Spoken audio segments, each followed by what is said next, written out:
We need a procedure for setting the clocks. It is not 8:30 in our office It's 8:31. here. That's why we need the procedure. I will make one up today. Okay. Don't forget there's a minute hand and an hour hand. Okay, can we call to order the Carroll County Commissioners meeting of June 13th, 2018? Will you join me in the pledge, please?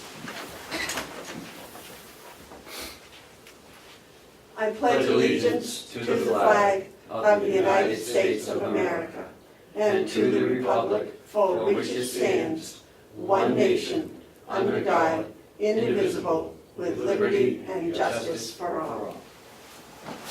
That's better this week. I thought that was better, staying all as one. Yeah. You can do it after enough practice. That's what you're. I await a motion for the minutes of June 6th.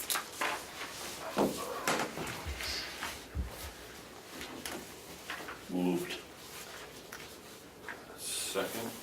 Okay, the motion's been made and seconded to accept the minutes from June 6th. Are there any additions or corrections? If not, all those in favor say aye. Aye. Aye.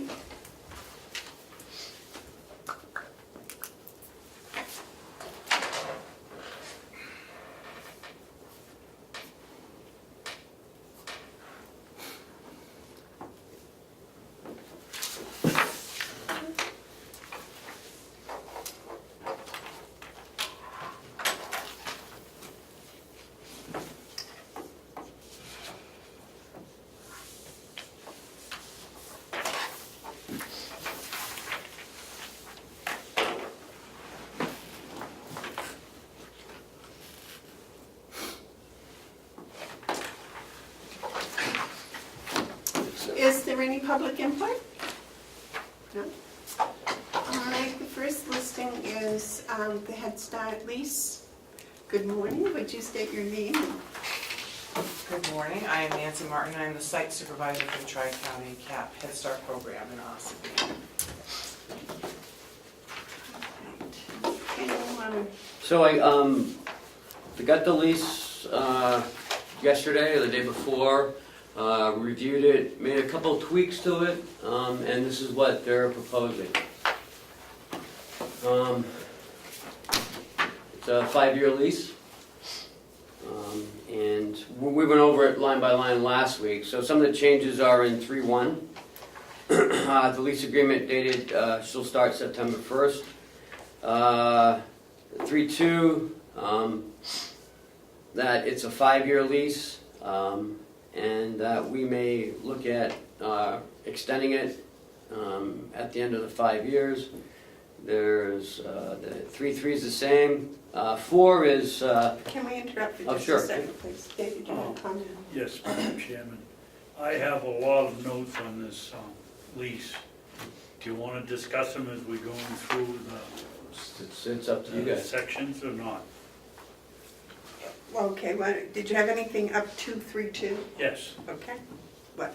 In 3.2, and conditions may be negotiated at the end of the initial 5-year term. That doesn't make sense to me. What happens if a problem arises after 6 months? We can't negotiate a settlement or a change until 5 years from, till 4.5 years later? With a lease, Can I ask a question? Why would you want to renegotiate? For what cause? I don't know, but, you know, this is we're looking 5 years down the road. We don't know what's gonna happen. And if something happens that they don't like or we don't like, we can't negotiate a conclusion until 4.5 years from now? I mean, I don't know what the conditions are, but we're locking ourselves in for no correction for 5 years.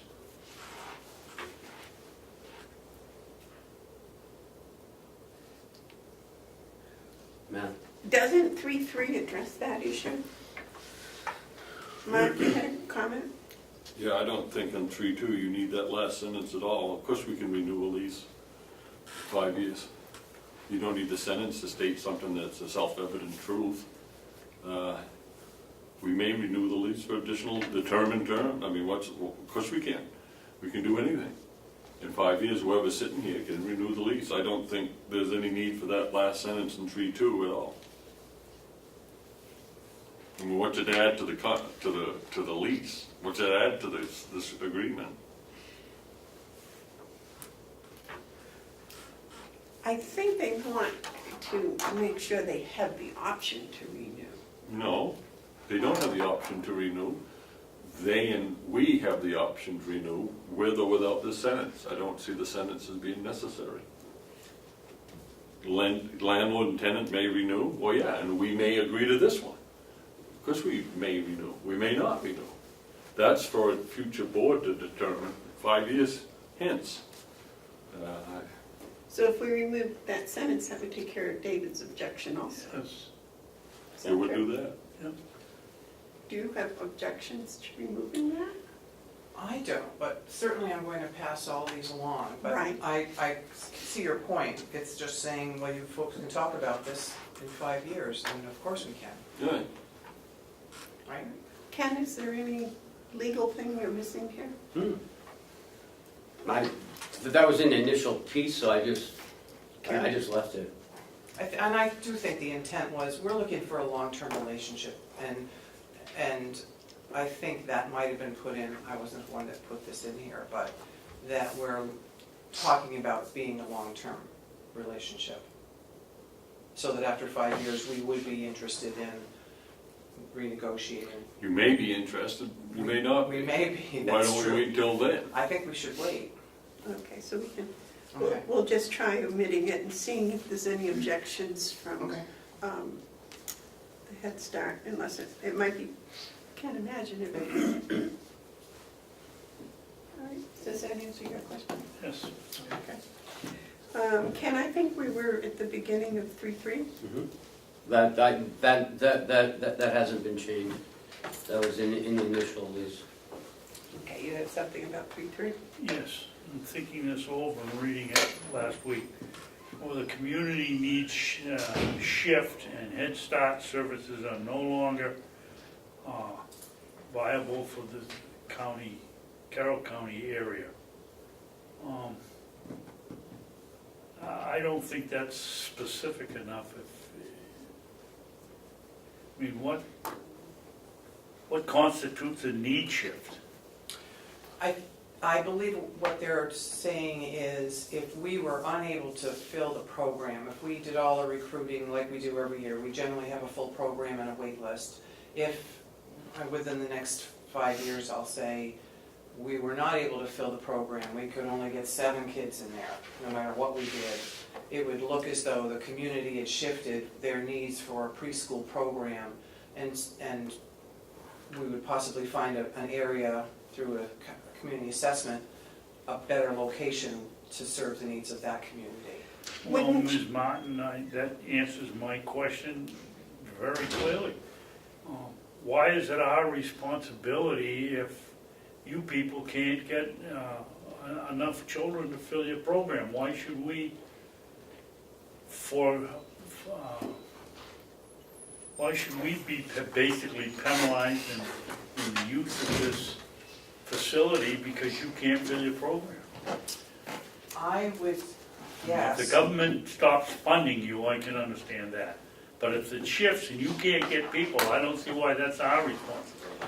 Well, I think the process would be that if the program shifts, and there's a number of, we get a grant for a certain amount of time, and we have obligations within that to fill our programs and have a wait list. If it shifted to the point where, say, in the next 2 years, 3 years, 4 years, we were unable to fill the program to an acceptable level, they may cut our funding, so they may be a together sort of issue. If we were only able to get 7 kids for 3 years in a row, my guess is that they'd pull the funding. So maybe this sentence isn't, this last of this sentence isn't necessary. Because if we stop after the government pulling their funding, That may be. And that may be more an explanation of a reason why they would pull the funding. Certainly if the higher-ups in the government decide they want to fund Head Start in general, and then this would be local. So maybe that sentence starting with "or community" could be, that part of the sentence could be omitted? Does that change anything, Mark? If the government's still funding it and you have 2 kids, and if the federal government is still funding it and you have 2 kids, then I don't see why you would necessarily make the decision to leave. 2 kids need education as do 12. If the funding's there for 2, I'm not saying it would be, probably wouldn't be. But at that point, the government could say, okay, you only have 2, we're withdrawing funding. Then this would kick in. The other, though, is Commissioner Babson's point now, leaves it up to whether or not your local people are capable of really scouring the area to get more than 2 kids. So I tend to agree that that shouldn't be in there, because we're then counting on your organization managing it, managing recruiting. And if they don't, then it's to our detriment. Where really what's the fair trigger is if you don't have any money. Right. So I think you should put a period after United States government, period, and strike the rest. How's that, David? Fine. 'Cause then it's just tied to funding, not recruiting. Which is really what the issue is. Exactly.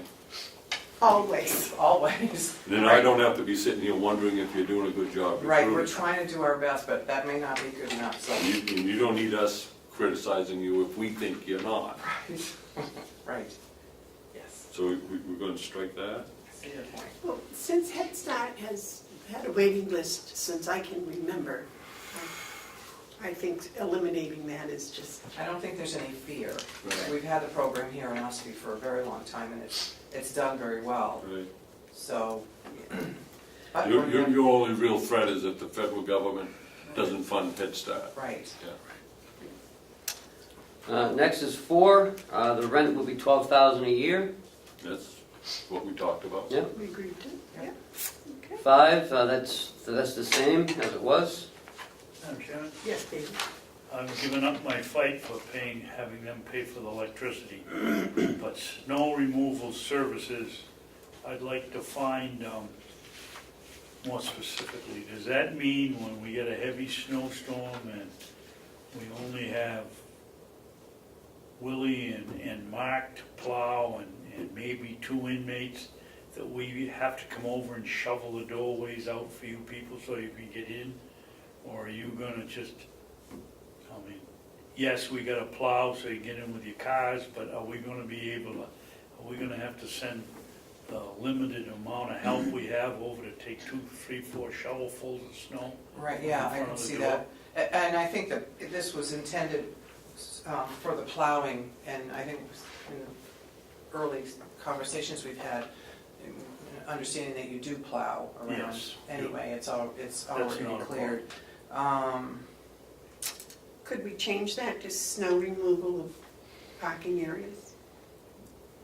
Well, no, I mean, we've got some responsibility to the bigger areas. I just don't wanna have our people tied up to go over it so that the door will open so the kids can get in when someone inside could take a shovel and do it just as quickly as we could.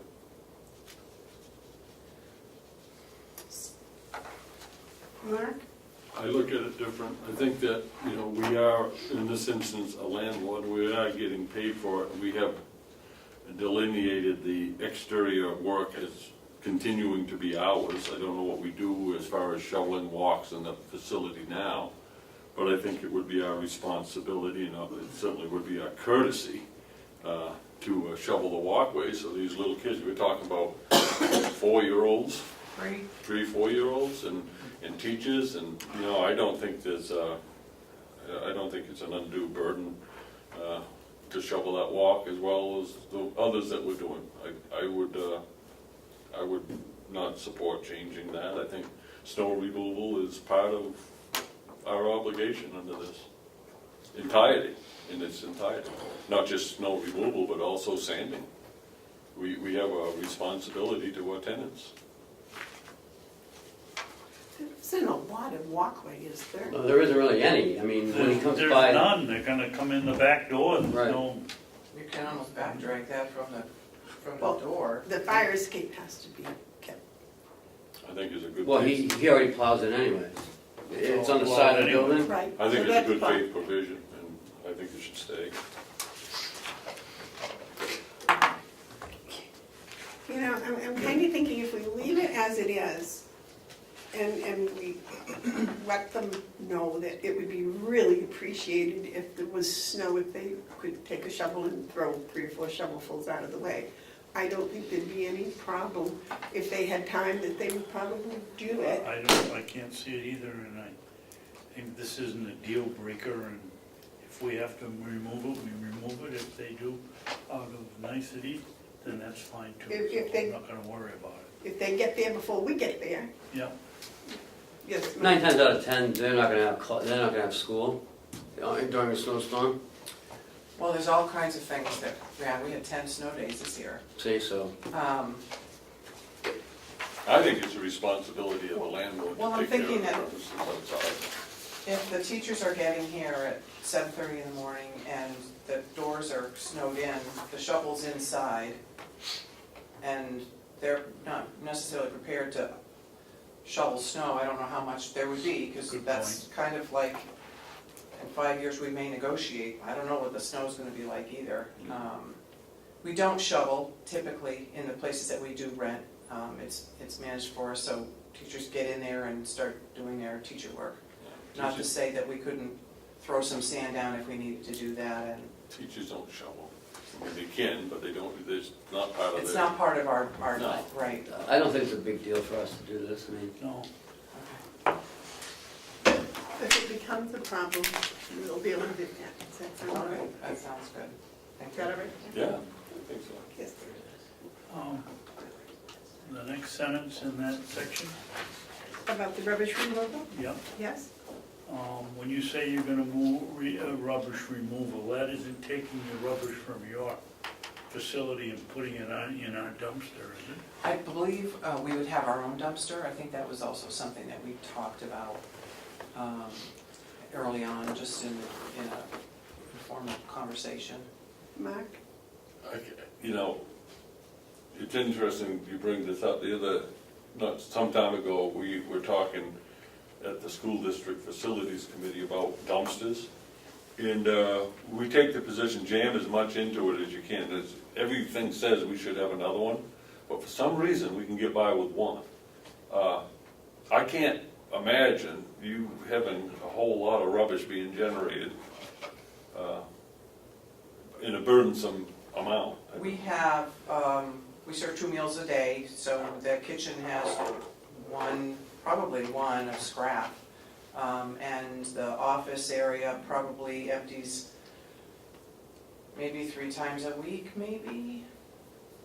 I don't think we should put the burden of the cost of a dumpster. They're not cheap. If we have one, I'm sure there's gonna be enough room for your 2 bags a day. Is that a usable dumpster around the corner? There's one already there, But and I is- don't know, Is that for hazardous or is that? no, for- that's a regular dumpster, and I think it's there because of the laundry. Yes. It's a pretty big dumpster, but I'll have to talk to Bob about that. I just noticed it yesterday. Oh, it's been there for quite a while. That's what I was thinking. First of all, a dumpster takes up quite a bit of room. Yes. And we got one right around the corner. So I would almost think that we could put that in as part of the whole thing. I don't know how expensive they are to dump. They charge by the pound, is it? Yeah, and they charge for coming out By the there. yard. It's a tipping fee. Tipping And- fee is and by then- the yard. It's $70 or $80 a yard. How many dumpsters do you know? I think that one's a 6, it looks pretty big. That's not The big. biggest one's a 13 yards, I think it's a 10-yarder. Yeah. The one that's out there now? Yeah, because those are cubic yards, so. But then there's another, but then we have the compactor right across from that one. I believe it, just the way it is. and interpret it, that it's rubbish removal from the Building. building to the dumpster. Okay. And if it becomes a problem, then the language is open enough so we can say, look, Something has to change. we're gonna have to get a dumpster now, if it becomes a burden. Okay. 6 has not been changed. Yes, David. Ms. Martin, what is the difference between classroom and instructional? You have to put that in Where are you looking? the On first 6. line. Oh, First line 6. Tenants shall use the premises for the purpose of class. For the purpose of classroom, comma, or instructional, comma, or office space. What's the difference? Well, I think the classroom holds the instructional office space, I guess. I mean, it's not in there for any legal reason. We'll use it as a classroom. And we use it as instruction. I don't think you need classroom. I don't You either. don't think, or instructional, not everything that we, if you want to get really down to it, not everything that we do is instructional. There's a lot of non-instructional. We're mincing Well, you words here, have your but. breakfast and lunch. Right, That's not instruction. right, and there's a lot of free play, but instructional, I think, It doesn't hurt to have it in there. It's redundant, but it's okay. What do you think, David? It's fine with me, I just was wondering why, if there were a legal reason to put the two of them in there, and if it's redundant, it's redundant, it's not a problem. It bothers me that classroom is uppercase, it should be lowercase. I think so too. Well, and you may have the instructional outdoors too. Oh, that's a good If they're point. learning to play games and Yeah. socialize, Yeah, etc., we do that would be, outside. you're going to be outside because you have an outside Very area. good, very good. Yeah. So can you make classroom lowercase? Because it'll just bother me if you don't. And then the same with premises. I'm the one that's known for the shift key. And the other one is further, the premises should be lowercase on premises. Throughout. Tenant, term. Yeah, tenant and. Now 7.1, I changed it a little bit. The landlord shall at its own expense maintain the exterior, interior of the premises and keep it in good repair. Premises should be lowercase, sorry. And condition including all building spaces, parking and walkways, blah, blah, blah. Routine maintenance or inspection of premises should be scheduled with the tenant. So if there's anything that, routine maintenance or inspection of the premises shall be scheduled with tenant at least 1 week in advance. So if Bob needs to get in there and fix some piping or something through the building, and it includes their area, he'll let them know a week in advance, that he may have to take that classroom for a day and change the pipes, or maybe work it at night, or something like that. Yes. 7.2, and everything else is the same. I didn't make any changes past that. Something on 17. No? Actually, on 12, Ken, I think you added a little, you just Before we shifted get the words. there, I got one on 9. Okay. I got one on 8. Yeah, so let's keep going down through it, let's go back to 8 now. Okay, let's see, we got through 7.2? Yeah. So Ken, I think we were at 8. I don't have any issues from this point on. I think the commissioners do though, so. Do you have one for 8? I just, on the sign, yeah, obviously, you wanna put some directional signs in. Do you have any idea what you're thinking about, or is there gonna be another sign out by 117, or? I don't know. I don't know. I'm not looking to say you can't do it, I just would Right. like a little more. Where's 117? Good point, 171. Oh, okay, because I think I know this area pretty well. Yeah, I don't you're remember getting better at it, 117. though. You won one. Thank you. It's a subway. Good one. I think, what am I thinking? I'm thinking possibly a sign at the end of the drive coming in, or at least one here on the premises that points to the back of the building. I think that this especially, I mean, we've been at the Masons for years and nobody can find us at all, even GPS. And there's never been a sign there. So we're looking at something just to identify that we're I back. think if you put a sign out at the end of the road, you have to go through Ossipee. Yeah, Yes, Mark. I'm fine with signing, but it just got me thinking of something else. When you're back in here, are you going to notify the Ossipee police and the fire department, and they're going to come and do fire inspections? And yes, Oh, yes. yeah, and so they will know where you are. yes, That's the one thing you want, is you want first responders to yes. find you. Yep. So I think a directional sign, because it is a complex, might be helpful, because you never know who's on a fire truck or an ambulance, and it may be their first time here. So I think you need to have directional signs, plural, You might want one out at 28 at the end of this road. and I think 8 allows for that, but I would suggest that, yeah. But that wouldn't have anything to do with this. Right, well, yeah. Yeah, I'm micromanaging your business with that comment, Okay. Not you. yeah. Oh my, that's my job. David, any other comments about the sign? No, Okay, insurance? Yeah, 9-1. The sentence that says, the last sentence of that, of 9-1, the tenant shall provide the landlord with certificates of insurance, and we should put in there, listing Carroll County as an additional insured.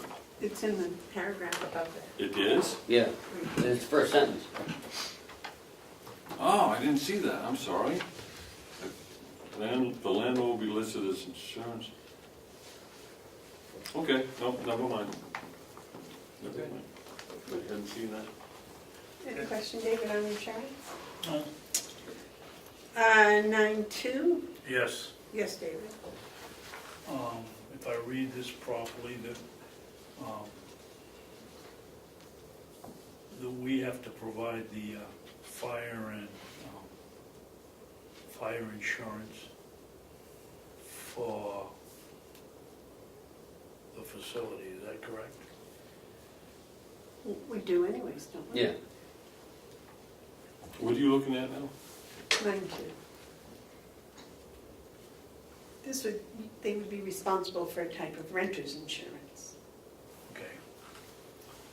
Yeah, you know what I'd like to see though, is in that bold heading,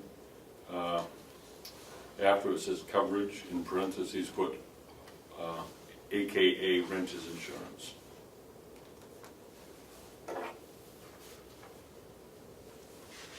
Just to designate that that's what this, anything inside that burns up is on you.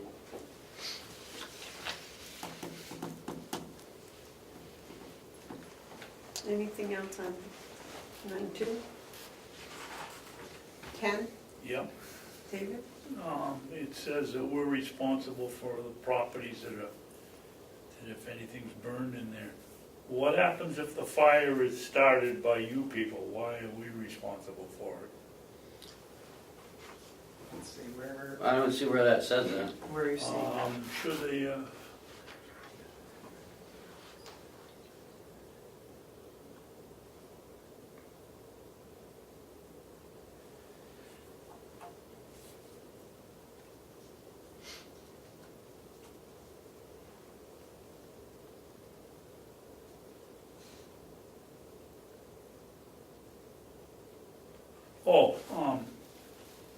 I made my note not clear here, even to myself.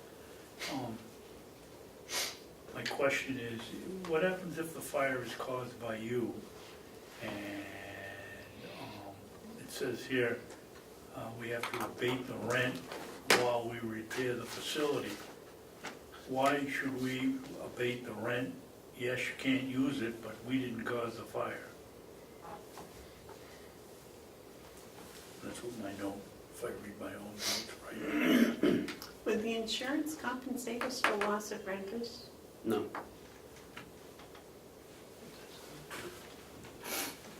Would renters Possibly, I mean, our possibly, tenants would pay to keep the rent, possibly. possibly. Well, you know, here's this, I'm just reading this again, I get a problem. But accidents happen regardless of who's responsible. That's why we have insurance. Yeah, but Well, here's, that's one thing, if you have the insurance, but what happens if you don't have the insurance and we didn't cause the fire? here's something on those same lines, if I might. What, Mark? Where it says in the first sentence, where it starts with the landlord or the tenant may elect to terminate this lease, I really like to discourage the use of may in contracts.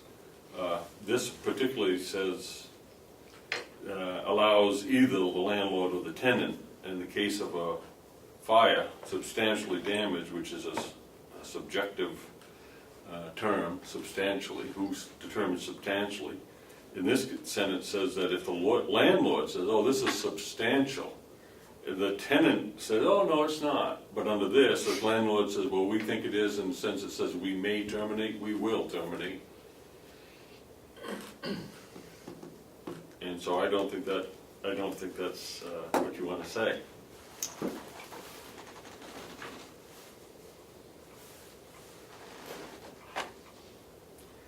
If it was to say the landlord together with the tenant, Determines. together with the tenant, in other words, it's not a unilateral decision. This way you leave it up to either one can terminate, but you could have the landlord together with the tenant. In other words, you can mutually agree to terminate under this. How about the landlord and the tenant may, no? No, I would say together with, in other words, it has to be a unified agreement. Tool. Right, because this way, the one who's, oh, this is a fire, the tenant, for example, could say, oh, we could determine that to be substantial, even though it might be just a little smudge, and use that as a reason to boogie. Or vice versa, there's a little smudge and the landlord wants you out, say, oh, that, we determine that to be substantial, you're out. You don't, you know, it should be both together. So what do the words say? The Landlord landlord together with the tenant may elect to terminate this lease. together. Or what about the landlord and tenant, comma, together, comma? I don't care how you structure the sentence, the intent's the same thing. You want to avoid words like may in a contract, Landlord and you want to be careful when you have a subjective term like substantially damaged. Who determines substantially damaged? You know, it's not clear. So you should avoid those type of things. Can you use shall instead? No. Shall elect to terminate the lease? No, So that then means you you mandate, will. you Yeah. have to. And you go back to substantially damaged. You get three things wrong with that sentence. One is you don't define what substantial damage is. Two, you've given unilateral decision-making to either the landlord or the tenant. And may is just, you know. That's a nice word. Well, may, lawyers like to see that word, because then you can argue what may means in court. It should be shall or shall not. But you can, if you put together may, that allows decision-making to take place. You know, oh, we both agree that that's substantial, right? So now it's not subjective. Yes. So can we take substantially out and put totally? No, because total damage. Totally is subjective also. Right. Well, no, total is total. I think the way you do it is together with, or Okay, so together with is leave some power. substantially in? Yeah, leave Okay. substantially in, because when you say together with, then it's a negotiation thing, Okay. where both the landlord and the tenant would agree, well, we agree that's substantial, no more discussion needed. But if you say it's substantial and the tenant says it isn't, and they take it to court, then lawyers are getting rich. So can I clarify the wording? So it would say the landlord and tenant may elect No. No, No. the landlord together with the tenant, together with, the tenant may elect to terminate this lease. and that's where the word may can stay, because. That way the word may can say because it isn't a unilateral decision. Okay. It's together. Right, it's a together. What about the last sentence, is that okay? Or are you gonna take out substantially? No, you got it.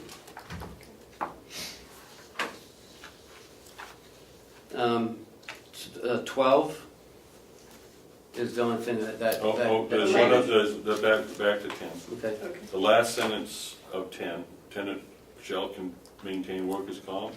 That whole sentence should be taken out of there and put it in as the last sentence of 9.1. Belongs up under okay. insurances.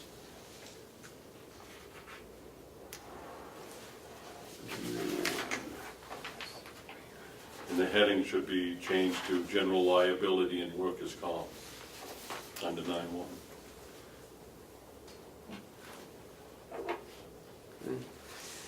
Okay. Does anybody else have any problems with 11? Any problem with 11, Jason? No, 12, Tri-County Head Start agrees to submit quarterly reports to the commissioners, which include enrollment numbers, facility updates, blah, blah, blah. All right. Do you have any objections to that? And that'll tell us if it starts to slide, if their Okay, so head count slides. So it's pretty close to a finished document. we have to do, I need to understand the process from this going. If we, there's a couple of things that we need to have it signed before we sign. And it also has to be contingent upon the delegation's approval. Where you bring your authorized signature of the tenant, since this is a federal program, we just had this discussion the other day, that requiring more paperwork and certificates. We need to have a testament, a document saying whoever's signing it is authorized to. Like you got Right, yeah. Tri-County Cap, so you have a person in authority that can sign these. But we need to have a paper saying that that person They are. is the person with the authority. Okay. Because anyone could come in and sign it and we wouldn't know. Right.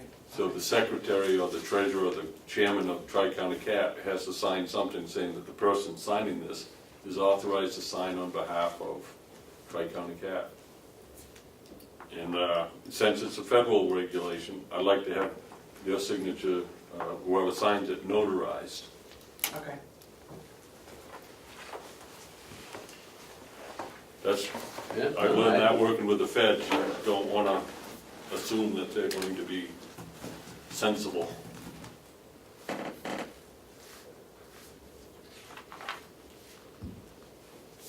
And so then after that's done and it's signed, then I think we would be in a position, I'd be in a position anyway, to vote for a motion to send it to the delegation with a recommendation to approve.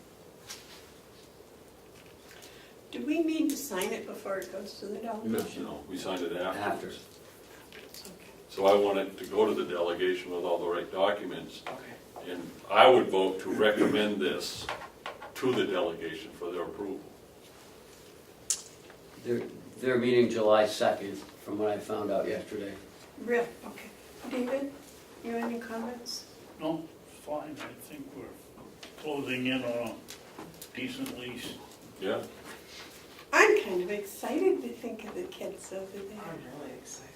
And so's the nursing home's real excited about that. We went, I went to visit a friend's mom actually, and the last time we were here, I buzzed over with Karen, and when, it was the first time I had been inside the nursing home. It's gorgeous, it's just beautiful.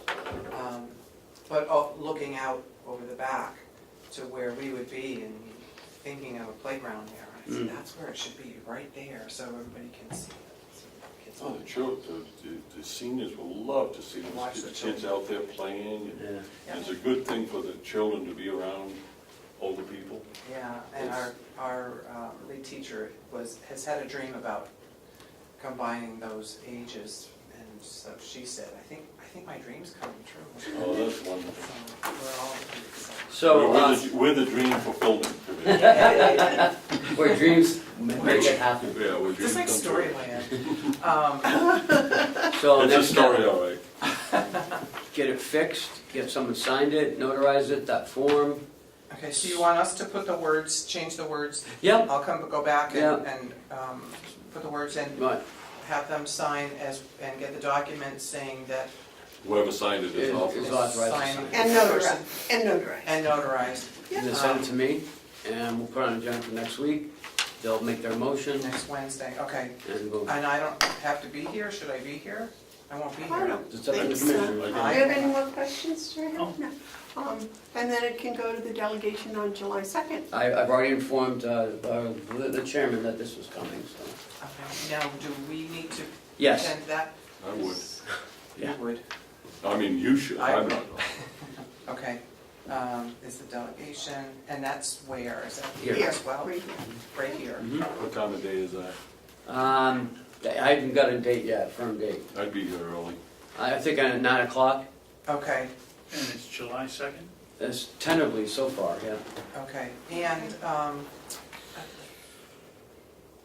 another question. So if this lease starts, this has perplexed me, if the lease starts September 1st, how are we gonna get in there and do renovations? Oh, just. Oh, just yeah, go- don't worry just- about that. Just go in. Yeah. It'll be fine. Okay, Yeah, absolutely. we don't need to, we have all this, but then we can just go in there and start tearing things apart, that's okay. As long as you get it signed, we're. Okay. I would be. I would have the insurance certificates all in place. Oh, yeah. Sure. But, Yeah. or if you want to change it to August 1st instead of September 1st, either way, it doesn't matter. Can we just leave it September and We you can. just start your As long stuff? as your folks are, I was thinking about that. July, August. Whenever we get finding Or you like the contractors, 5-year another thing, whole, and another month would be, yeah, okay. I don't have any problem, I don't know the other two, if you're going in there early to, No, I Set up. Not if we have a signed lease. Right. right, and the contractor has their own insurance for Right. those sorts of, all those. we pieces. need that too. Any contractor go in there, that's the other thing, yeah. I don't think we have to put in this. No, we don't put in the contract, but we'll need the certificate of liabilities. Yeah, Yeah, we need to have that before any contractor or subcontractor goes on the premises. yeah. With the proper limits, workers' comp, and But you can work with Bob on that. Yeah, let's get through this piece. I wanna, but while we're talking about, and Bob's here, I wanted to just to mention, Bob, if they're going there to do renovations, make sure that we get contractors who are legit with their insurances, please. Okay, we're good. Thank Thank you you. very much. Thank you for all you do. You want to skip on Yes, to the ma'am. pharmacy bid? Yep. All right, so Howie, I guess you're up with the pharmacy bid. As he's walking up, Madam Chairman, can I just point out that I understand there may be a revision coming from the document that we were given. And I just wanted to say it again, just so that everyone remembers, when you bring documents for us to have signed, make sure that the vendor or the contractor has signed before they comes here. There's no question about that. What you have is a draft, Okay, thank you. and what we have is a bit of a miscommunication with the vendor. I've been expecting the finalized document that's signed and has the assigning authority of the commissioners, all yesterday afternoon, last night, this morning. Just found out by email, they're FedExing it. It'll be next door by 10 o'clock. So I will have the hard copy. I was expecting them to convert the PDF and send it by email, but it'll be exactly as you request. It'll be signed by them, by their CEO, and it'll also have the signature of the commissioners in my part. Other than that, there are no changes in the document. This signature will be reflected as being Chairman Bevard's signature? Correct. Okay, that was the other thing I was hoping for. And this signature will be this will be signed on this side. It will be, they'll, and in fact made it very clear that they need to sign off before we sign. And nothing else changes when they're under No. 5,000 pages here. Although there is one point of clarification that I want to make, it'd be section 7. It seems to be contradictory between 7A and 7B. And the reason is Page this, 5. 7A refers to having a contract, having it be auto-renewed, and having it be for 3 years. 7B says we have 60 days notice without cause to cancel it anytime we want. The reason the contract, well, for one thing, they don't like the idea that we can, they didn't like the suggestion, the requirement, that we could cancel with 60 days, no cost. But that's important to us, and important to the commissioners, in having control over the. Oh, you don't have one? Sorry. I have extras if you need them. That's my copy, yes. See, I highlighted that yesterday. There's another copy there, Chief. You want your copy? Yeah, I got my copy. Thank you. Because that's where I made all my error, sorry. But you'll I went through this contract yesterday, and I dozed off a couple times, but but if we do look at Page 5. page 5, the termination clause, you know, if you read A, it's not gonna read what you want it to be. But 7B clarifies that this agreement can be terminated at any time by either party, with or without cause, upon not less than 60 days written notice to the other party. The reason for A is that we're not just dealing with Farm America, we're dealing with the federal government. We need to be in contract with the pharmacy at all times. They need to have a contract at all times. It can't lapse. So that guarantees that there'll always be a contract. B says that we can cancel that contract with or without cause with 60 days notice. But until we choose to change the contract, renew the contract, go out to bid again, there'll always be a contract in place. And so that protects us, it protects them, and it doesn't limit the county's opportunity to change it forever, for any reason or no reason, if we're just asked. Any questions, gentlemen? Oh, I just get this, so. So my recommendation would be that upon the presentation of the appropriate, of the finalized document, that you would authorize the chair to sign. And that should actually be later this morning. That was emailed to you, David. What? That was emailed. How did you get it? It was emailed. yeah, I sent all three of you on Monday. Is that the one I couldn't open? No, the one you couldn't open was the Tri-County Cap one. The lease. Yeah, With a contract of this size, shouldn't we consult our legal force to make sure we're on equal footing with Mercer or however you pronounce it, Farm America. Farm America? Mark? I could read this thing 1,000 times and not really fully understand its implication, because my training was in pipe fitting, and this requires someone to be able to recognize what they're talking about. Yes. So that's why I'm counting on you folks in your recommendation. If it's your recommendation that we support, that we sign this, then I'm good with that. But I'm saying it that way because there are certain times when the trust level has to be the factor. And I cannot trust my own self to understand if this is a good deal or not, because I don't understand the industry to the degree that you do. So I'm trusting that you all have taken the time to look at this, and I'm going to vote according to your recommendation. I reviewed it on Monday and yesterday. There's two things I have a question with, and I addressed it with Howie already, with that A and B, or that 1 and 2, whatever that thing is. And on page 8, J, the governing laws. Oh, see, now that's the thing. Governing laws of Kentucky. I don't know why the governing laws of Kentucky, I know that's where they're located, but, and all the contracts that we've sent out to be reviewed by our legal counsel, they've always come back and said, you know, they don't like Kentucky, they want New Hampshire. And they are right, that this needs to be changed. Yeah, it does.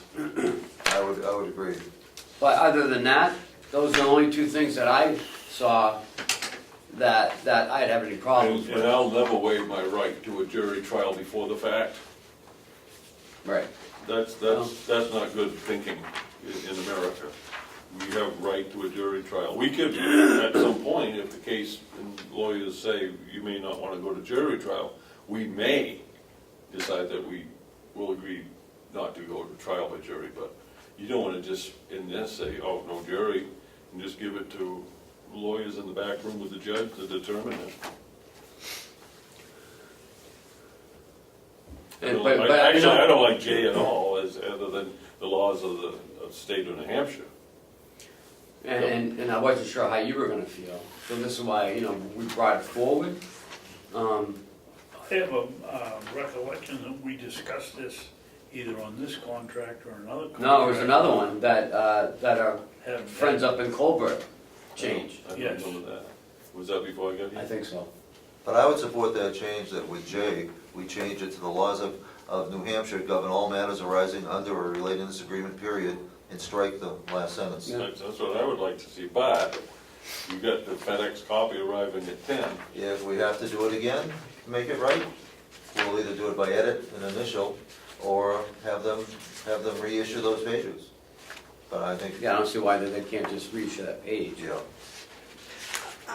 Okay, here we go. I have a question on page 11, and it's again because my training is not in pharmacy drugs. At the bottom, number 5, it says $70 an hour, standard services. Is that for the pharmaceutical, for the licensed pharmacist? It is, and that's if we chose to have the consultant pharmacists do special things for us. It's not our expectation, we have not, I don't know if we've ever paid Omnicare, we've never used that, but they're building in that should we, that we know ahead of time and agree to what that would cost. It's not our expectation that we would ever be paying for consultant pharmacy services. In fact, part of what impressed us with PharMerica is the amount of included services they have, including education, training, and their ability to help us convert to electronic medical records. Well, that's I wanted to make sure the $70 was just for the pharmacists, not all of these supplied services that they were giving us. And it's just for the pharmacists if we agree, if we choose to use them, but we should not need to. I confess it was the number that attracted my attention. So I just have one more question for Howard. Page 3, on the term. Did we talk about this? It renews, it's a 3-year term, then it automatically renews for 1 year each, unless otherwise terminated in accordance with this agreement. Now, we just have to give them the 60 days or the, 60 days. okay. On the 7B. So while the contract, ordinarily, we wouldn't be considering auto-renew anything, the 60-day out negates that, but it will always keep us in contract. So if somebody fell asleep at the wheel, we would always have a pharmacy contract. We can always cancel it, but we would never be, if the federal government came in, a survey came in and looked at our books, even though we had pharmacy, and you can see this happening with contracts, you've had them for 5 years, somebody forgets to sign an auto-renew or sign a new contract, it's gonna look as though you signed that contract in 2013 for 3 years and you don't have one in 2017. Yeah. That's a problem. This would auto-renew, so it would be an ongoing contract that's severable essentially upon demand. So this would be the only auto-renew that I would agree to because of the CMS rules? There's a reason for the And it's only 1 year. Right. It's only 1 year. But we can get out of it within 60 days. Right. So those are the only 3 issues I have with this document.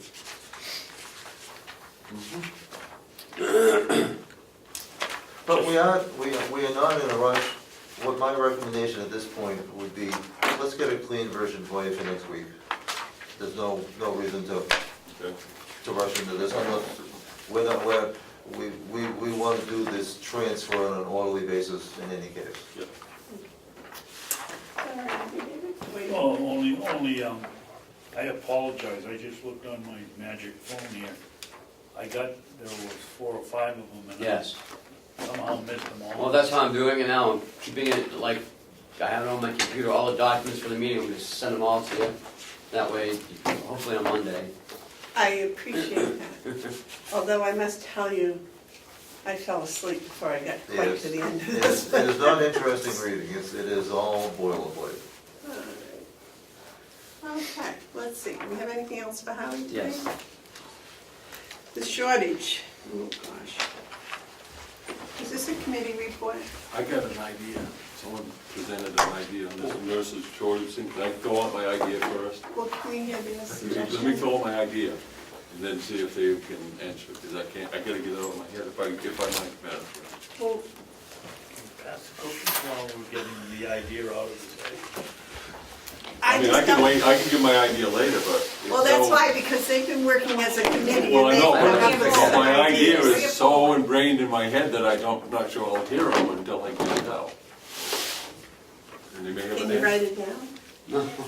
No, no matter, I'll wait. All right, yeah, let them, they've got their committee report. All right, I got an idea. Well, And we they have- write your idea right on it. We have a recommendation for you. Lisa has put together a comparison of other counties and in other area competitors. But we're still finding ourselves getting challenged. Our big problem is not a matter of publicity. This isn't gonna be solved by marketing, because when Laura gets somebody in, it comes down to starting rate. In general, we're relatively competitive at the longevity rate. People that have been here 10 years plus, we're in the marketplace. Our problem is the day one. How do we get somebody after they like the place, they're interested in the place, but they're not willing to work for less money than they're getting paid now, is what it really comes down to. There is very little consideration on the part of many new applicants to benefits. That isn't high on your agenda. Starting rate is. And to that end, we have the backup, we have the statistics. The related to starting rate isn't just the hourly wage, but it's also the shift differentials that we pay. And we have some problems there. So the short and the long of it, what we're recommending is that we should be looking for RNs and LPNs, a $3 an hour increase in our starting rate, and an increase in our shift differentials of staggered of $1.25, $1.50, and $2, in order to be competitive and attractive. Would you repeat that, please? We'd like to increase the starting rate for LPNs and RNs by $3 an hour, and then to increase our shift differentials to make them $1.25 for evenings, $1.50 for nights, and $2 for weekends. Madam Chairman, Yes, David? since we just got this, can we have a second? I've just gone over this quickly. RNs were the lowest county paying. LPNs were the lowest county paying. MNAs were the 3rd lowest, and LNAs we are the lowest. Maybe that should tell you something. It speaks loud and clear. It amazes me that Coas pays more. I can tell you why. They're even more desperate than we are. They are very close. People, if you're in West Stewartstown or Berlin, there aren't many places to draw from, so it's a very small pool. And so they struggle, and they continue to struggle. Actually, and they have to actually develop their own, because where's someone going to commute from? Now, this is for non,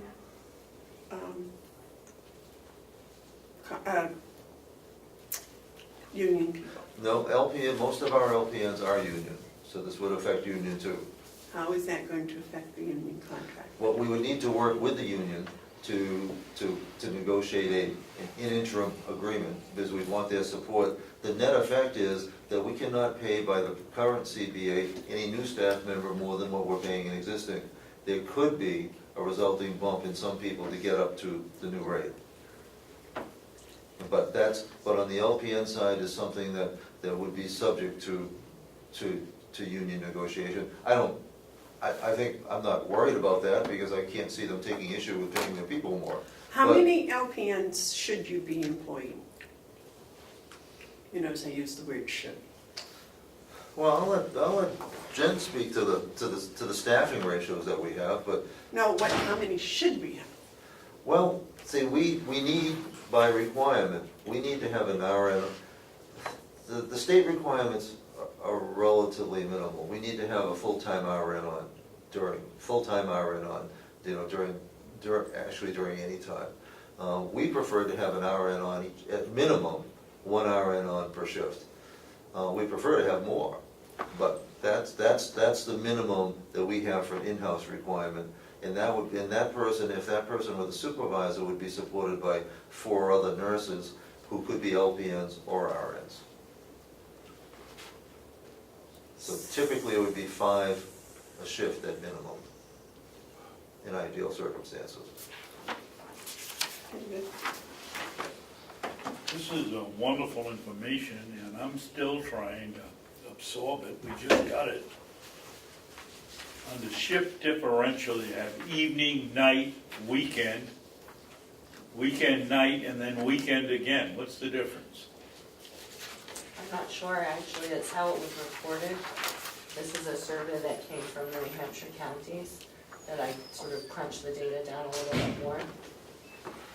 But, Can I just ask, so, the first column on each license category, is that the starting rate? that's the starting rate. Okay, that's not correct for us. It's 21. I'm sorry, Lori, will you handle your mouth? I can't Sorry, hear you. I was just questioning the columns on the license categories, the information. And which one was incorrect?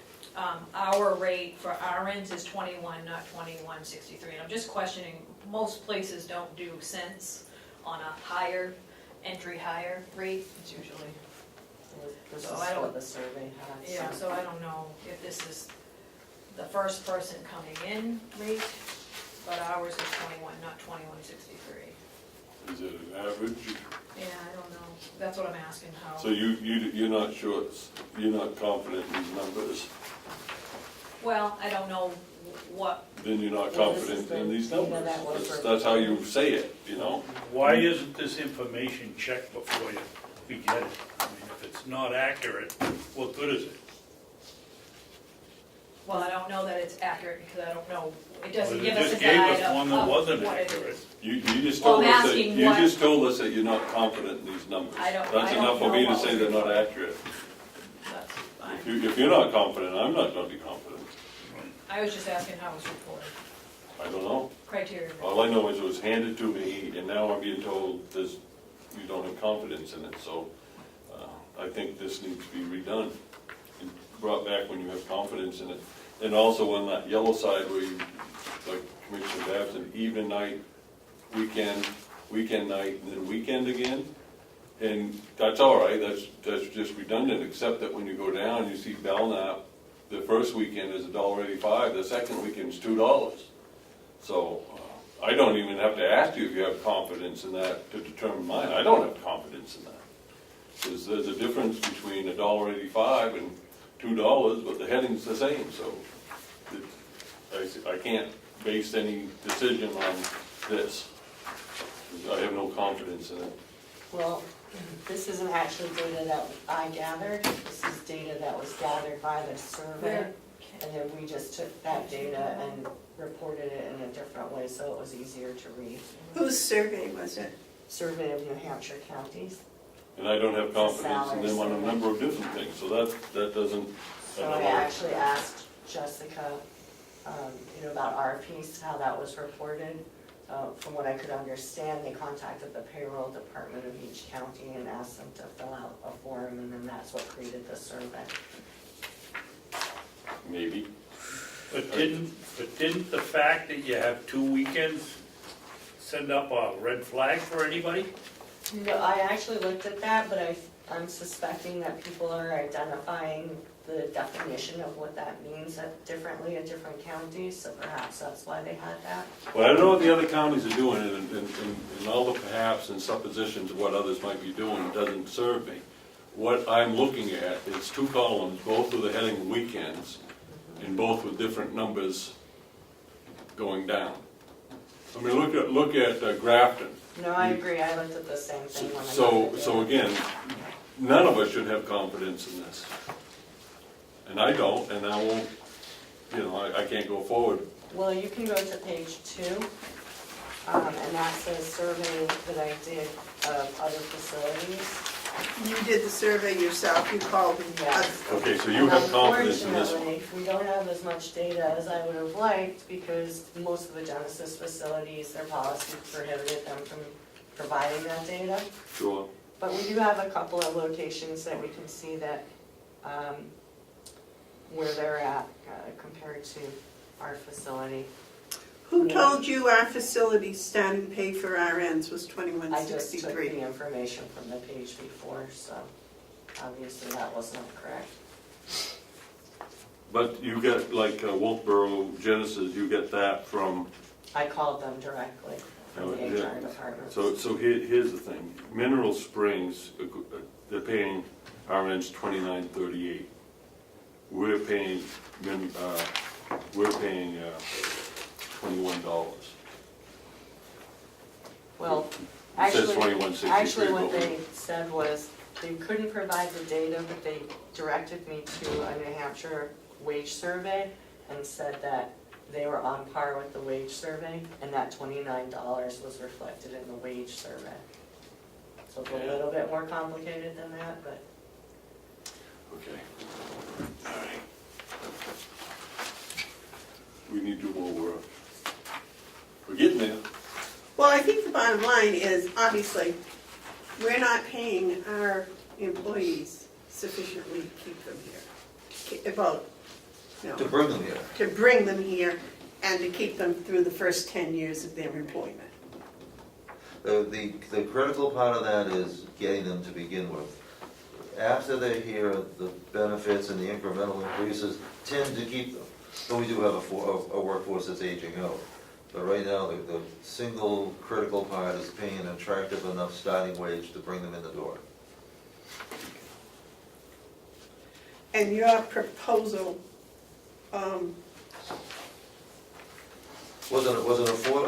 is not the ultimate solution, but it seemed to me to be the most affordable first step, was an increase in hourly wage and shift differential. I think that gets us into the ballpark. It's not the best seats in the ballpark, but it would be respectable. so on your starting rates, your use of the word delta is increase. Correct, that's the only difference, the difference between us and the average.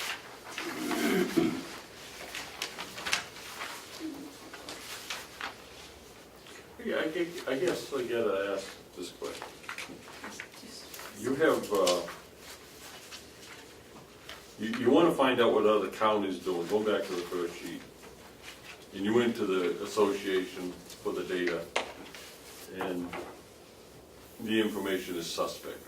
I don't, it isn't reliable. How hard is it to make 9 phone calls, Howie, to your colleagues for the same position, the administrators, and ask them direct, you ask them, what do you pay your RNs? No, we're very forthcoming with each other. So instead of going to the association, which, I don't know what they do on that. Although this one, typically, when it's not actually the association, my understanding, Lisa can correct me, it isn't actually the association, this isn't Ron doing this, it's actually the HR affiliate that actually does this up each year, and they usually do a pretty good job. Wait, it says down here, it says source, a survey of New Hampshire counties, was that done by the association? I think it was by the HR affiliate. By the HR affiliate, they just completed it 2 months ago, because we were asked to do it as well. Okay, so if they did it, you would expect them to do it correctly. In Carroll County, they're off 63 cents. Well, that's what was submitted to them But from Jessica.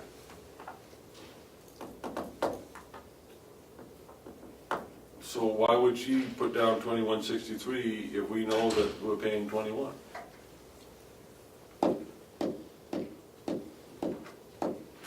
What we have here There's something wrong with is it. a failure to communicate. Unless there was a, unless they couldn't read a writing, or, I don't know. We can suppose all day, but we'll never know. The bottom line is, we need to pay more money someplace to be able to attract them. And your proposal that I see here, and I apologize because I haven't studied it like I probably should have, but I also just got it, is that you want to change the shift differential. Not only do we have a problem attracting nurses, we have a problem attracting nurses to the more difficult to fill shifts, the off shifts, evenings, nights, and weekends, all shifts. So, but you don't have a proposal for changing the RN for the rates? No, that's a flat, the RN LPN suggesting a $3 an hour flat rate, That's your proposal. correct. And what about the M&As and LNAs? M&As we're fairly in the ballpark on. LNAs we're still behind, but I thought we should take one bite at the apple at a time. We're, unlike nurses, unlike LPNs and RNs, we're in a position of making more LNAs. We just had a successful class that I'm sitting out here. And then we can run more classes. So we have more opportunities to manage the availability of LNAs. Doesn't mean that we shouldn't be paying more competitively, but at least we have options there. We don't have that option with LPNs or RNs. I'm sorry, I just don't buy that whole thing. Because I think, if we're going to give the supervisors an increase to get them here, I think that the people doing the work on the floor should also, especially when they're at the bottom of the list also. We would welcome that. David? Who did you say was getting the $3 boost? RNs and who? In LPNs, nurses. LPNs, okay.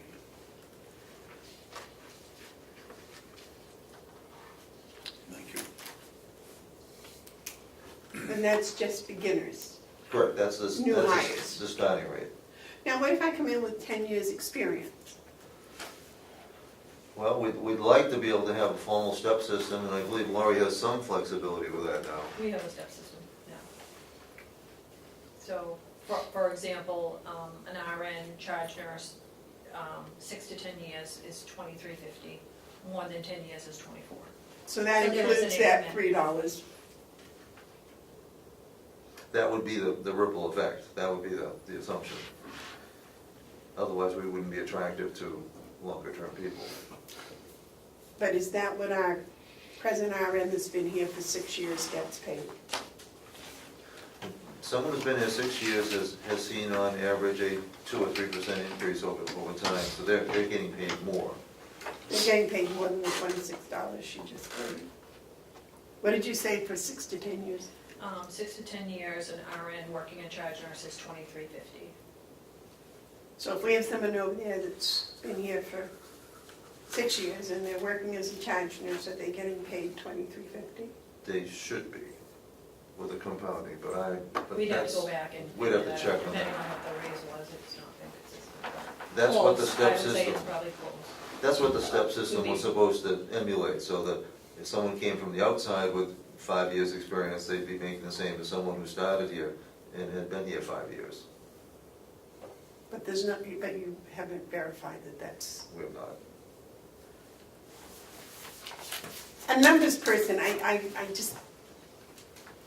You have numbers people over there, right, that can do that?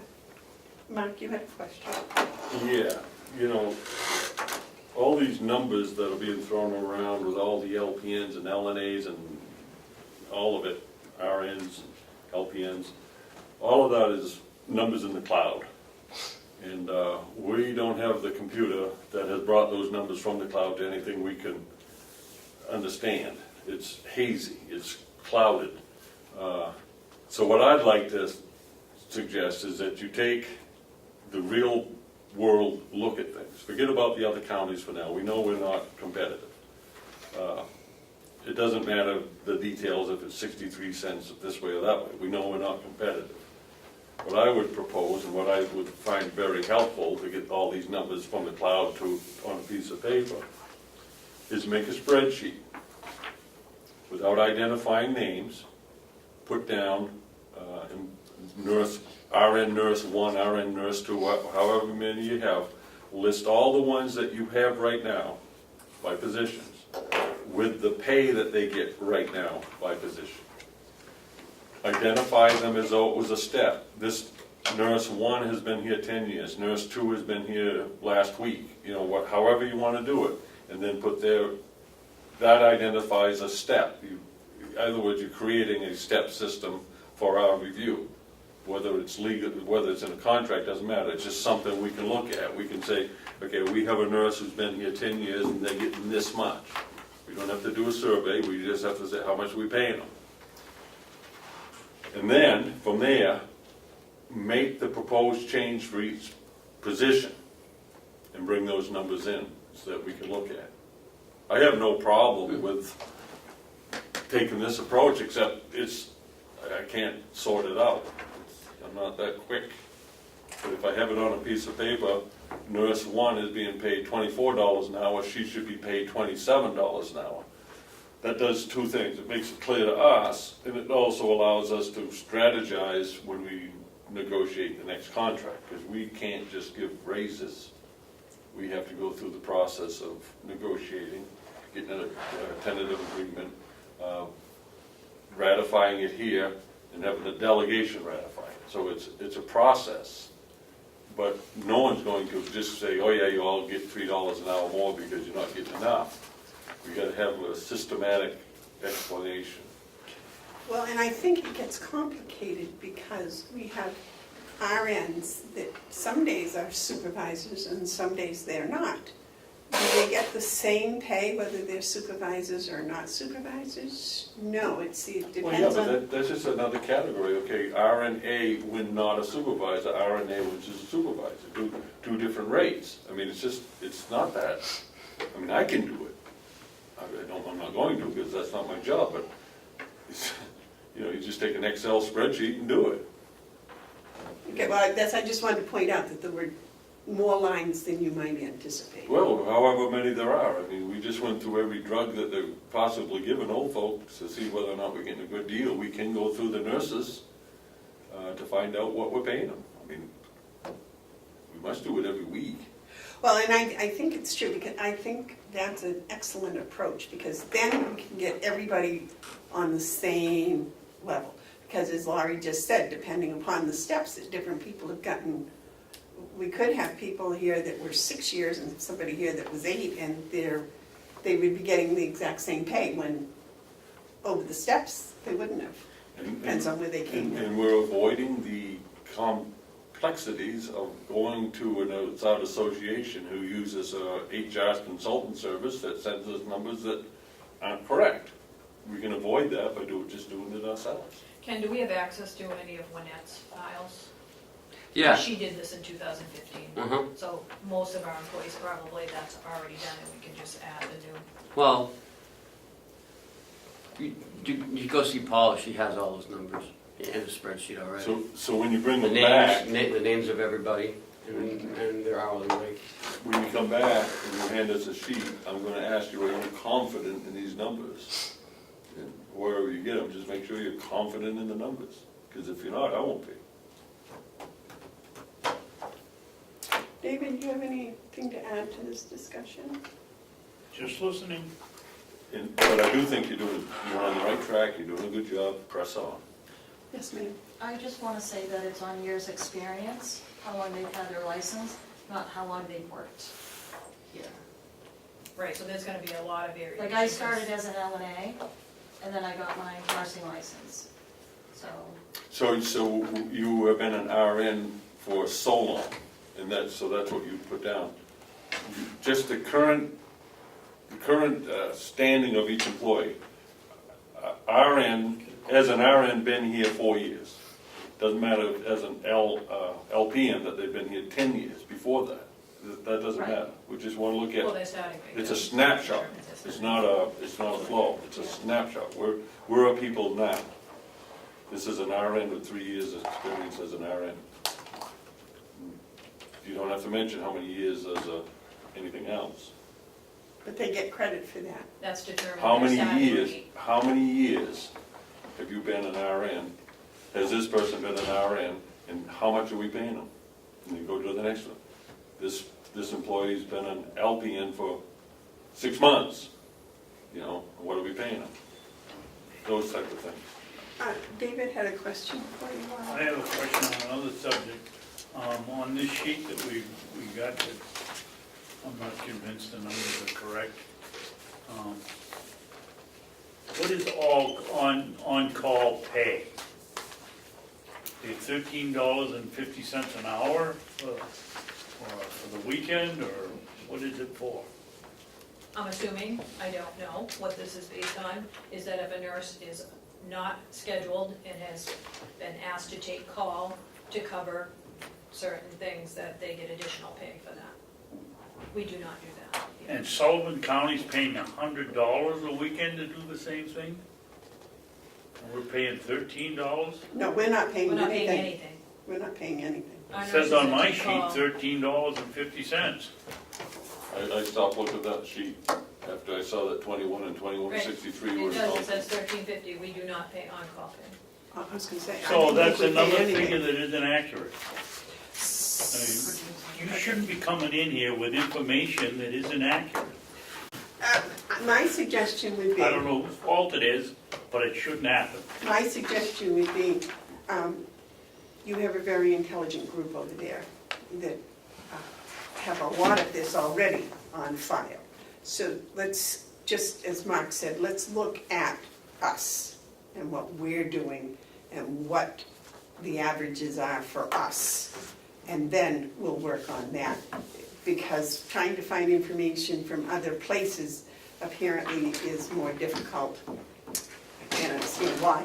And certainly from private places, they're going to give you numbers that are, I would expect, inflated, just to kick us off trail.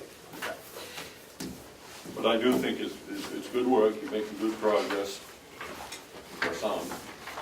But rely on your own intelligence. I think we have an intelligent pool, and I think we should rely on that rather than outside sources.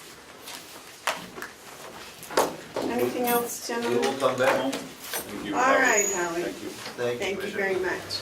Thank you for the committee and the work that you have done, because this did not come yesterday, I know. Thank you. Thank you. Mr. Henry, I am so sorry to have kept you waiting. Can we skip to Jason? You're the How about chairman. Mr. Murray? He's been sitting here for 2 hours. Take care, John. Maybe he doesn't have anything No, else he- to do. We ought to be organizing our Well- time better. Bob is part of this. Okay. Yeah, he's coming up Jay, to come on up. 2 things. Try and get up. Mm. Move it slow. All right.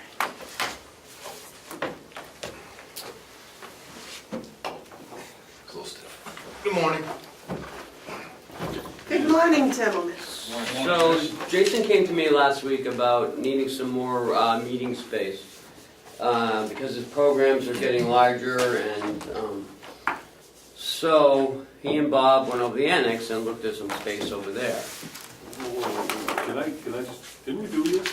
No, Well, we talked about it, and we said it sounded very good. no. Did we talk about an office space? Yeah, we did.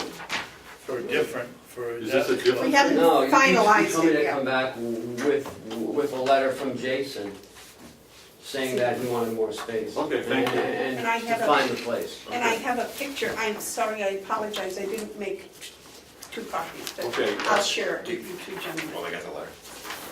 This is a letter here? Yes, sir. Yes. Okay, I did, And I made notes of some pictures.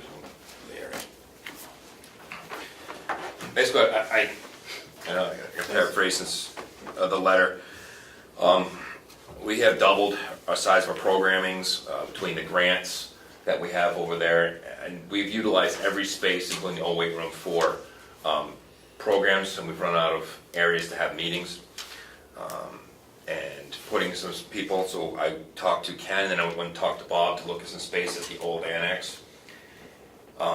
There is a space over there that would work for our needs, that we would paint, clean up, take care of. On top of that, the space that could be used as well too, we would keep a running, we could keep a scheduled list of people that also might need to be able to use that space for meetings. So it could service the county as well. But there's an office space that we definitely would want to use, and then a meeting space. Okay, you wanna? Is this the head start here? Yes. Can we just do this, so Yes, and it's totally separate from the Head Start. Correct. that's head start. Not even in contact. Not even contact with Head Start. So, on this map, where He is it? marked all of them like that. I don't matter. I have more where that came from. Where's the space you're talking about on this map? So, Even more difficult. Do you have a different color highlighter, either one of you? see, Yeah, if you just highlight it with the color, and then I can show it to both of them. and your And your interest in door. that would be this one? They could use this door, they could use the front door. Head Start's back here, so they're not even close. Okay, Well, I so, mean, what was it in the old one? The employee lounge. See, they- is there any other space that we're using? You got the laundry, no, you don't Over have the here. laundry. Yeah, the laundry's over here, we get the other color. Does the laundry use the front door? Just for her to go in and out, But they just for do use, employee access in and out, that's they all. use the front door. Yeah, And the propane boiler, is that part of the laundry, or it's adjacent to the laundry. do we call it? This is being used, are we using, yeah, we're using this here. Okay, I so think what it other must be a great areas are we using? I use this. For what? This is my That's lodging Bob's land. maintenance shop. That's This is Bob's the land. major- Okay, Yeah. Next room is where the pellet boilers are. okay, I'm with you now, okay. These three little ones here are used for Those look medical good. records. Those look good. Storage. No, You no. want to take it before? No, three. Yeah. Three are medical records. Yeah. Fourth is air filters, like cases. I can cases lose and this. cases of air Storage. That'll filters. never come back. Just a second, did you show them where the dumpster is? Where's the dumpster? Mountain View's dumpster is, No, the dumpster here, isn't the one right oh, here? that's just the temper, yeah, that's right outside this door here, Okay. right by the silo. You want to mark that there?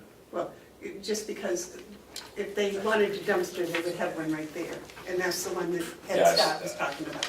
I have this as well for all the counties that was given Head out. Start would have to bring their own But- dumpster. No, we already Did told me. anybody pass that Yeah, on? we already told me that. Okay. They're not When gonna I get my information, Well, I asked him that was Obviously, useless. I got information, I'll see Revisit. what that is. All right. Okay, so So now you I'm know with you, what- yeah, thank you. He's got a picture of where he's at, so they're all set. Good, Yeah, good. And that would also, if you should ever want to expand, there are these rooms here that you Right. could expand Yeah. into. Well, yeah, sort of. maybe. Maybe we could move the whole business office over there, that's what I'm No, but thinking. this basically, yeah, this is good. See, we can move the whole business office over So there. what we're doing is voting on this? Yes. Yes, sir. I have no problem with it. But Babson's eating all the cookies. I'm just eating slow, I haven't had a whole bunch. I've seen it, I've been over there, I don't know how many times. My only question would be, cookies, and obviously I'm in favor of it. Is there any way we can look at expanding in or using the two wings that are left? You can't use it for this project, but in the future, Bob, so we can start expanding and have an excuse to. Yeah, we do have some of those resident rooms being used for storage. We've selected and chosen the dry ones, Okay. because we do have some roof leaks over there. But they're, yeah, to answer your question, yes. how badly does the roof actually leak? It needs to have somebody, a professional, go up there and button it up, essentially. So, Which is something that we used to do as non-professionals on a yearly basis. so we can't use the rooms because they leak, we put anything in there, it gets ruined. There are a couple rooms. There's only 3 though, right? What?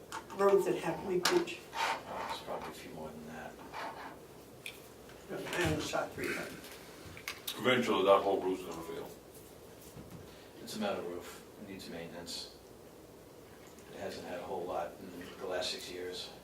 Other than a small problem with the roof on that, Mm-hmm.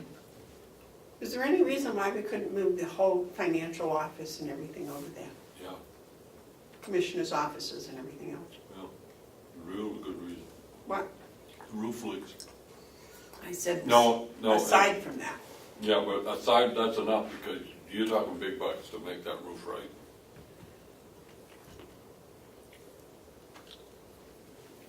Big bucks. Scads of hundreds of thousands. I bet 100,000. That's a drop in the bucket. Oh, yeah. When you look at I don't know $13 what bucket million, you're talking about. 20, $100,000, a lot of money. well, it certainly beats building buildings. I don't see where I would spend $100,000 to move an operation that was working fine here over there. It needs a lot more space, but that's all right. That's neither here nor there. That's not what we're discussing. That's just me going off on a little tangent that Bob and I have been on before. So we're back to what Jason would like to use for the House of Correction Department. David? Why is there even, we wasting time on discussing it? We've got a building there that we need, we have the need, as Commissioner Hounsell would say. We have the space over there that we're paying roughly $30,000 a year to maintain for the whole thing. And our programs are expanding, so I'll make a motion that we allow Jason and Bob to go in there and do whatever they have to do to make it a usable space. Second. Okay, motion's been made and seconded to allow the House of Correction to utilize what space they need in the annex. Is that correct? Is that Yes, basically what it is? covers it. Okay. Is there any discussion? Provided they don't take what they need. Need isn't the whole building, so, No. okay, They understand. okay. Today. Today. Is there any other discussion? Okay, all those in favor of the motion say aye. Aye. Aye. Those opposed? All right, Jason. Thank you very much. Thank you for the good job both of you have. We'll report back whenever it's all clean and put together and. We'll come and visit. Yes. I don't want to sign any check for $250 for a gallon of paint. No. Okay. How much for a gallon? $2.50? Well, technically speaking, if it's that, if we have to use that dual paint that we have to use inside the jail, but that's expensive. DTM. Do both wings leak, Bob? Yes. I believe at one point there was an estimate done on the roofing for 4 wings. Is that correct? Somebody had given us an estimate to replace the roof Yes. completely. But we don't have any such estimate for repair. What was the total to replace it? Oh, I think it was in the area of $500,000-$600,000. But that was the entire roof. That was similar to the jail. They wanted $180,000 to replace ours, So- less to fix. So knowing these types of buildings quite well, you can be assured that if you start on that roof, you will end up replacing it over a series of seasons. So if you're thinking about making that habitable, you're talking about $500,000 eventually. Now, you wouldn't maybe do it all in 1 year, you may do it 5 years, so maybe $100,000 a year to replace the roof. We have 8 acres of roof, flat roof on the Kennett High School in Comeau. We've been preparing for the eventual by putting money into a capital reserve fund. That roof is going to cost, that 8-acre roof is going to cost us close to $2 million when it's time to replace it. But we knew that going in, so we planned for it as we go. I don't know is that we've salted any money away to replace that roof. When we're facing as much as $6 million to archive important documents, I would be very hesitant to put any money into that roof next door. You won't be able to get ahead of it until you replace it. And then you'll have to have another plan to replace it in 20 years.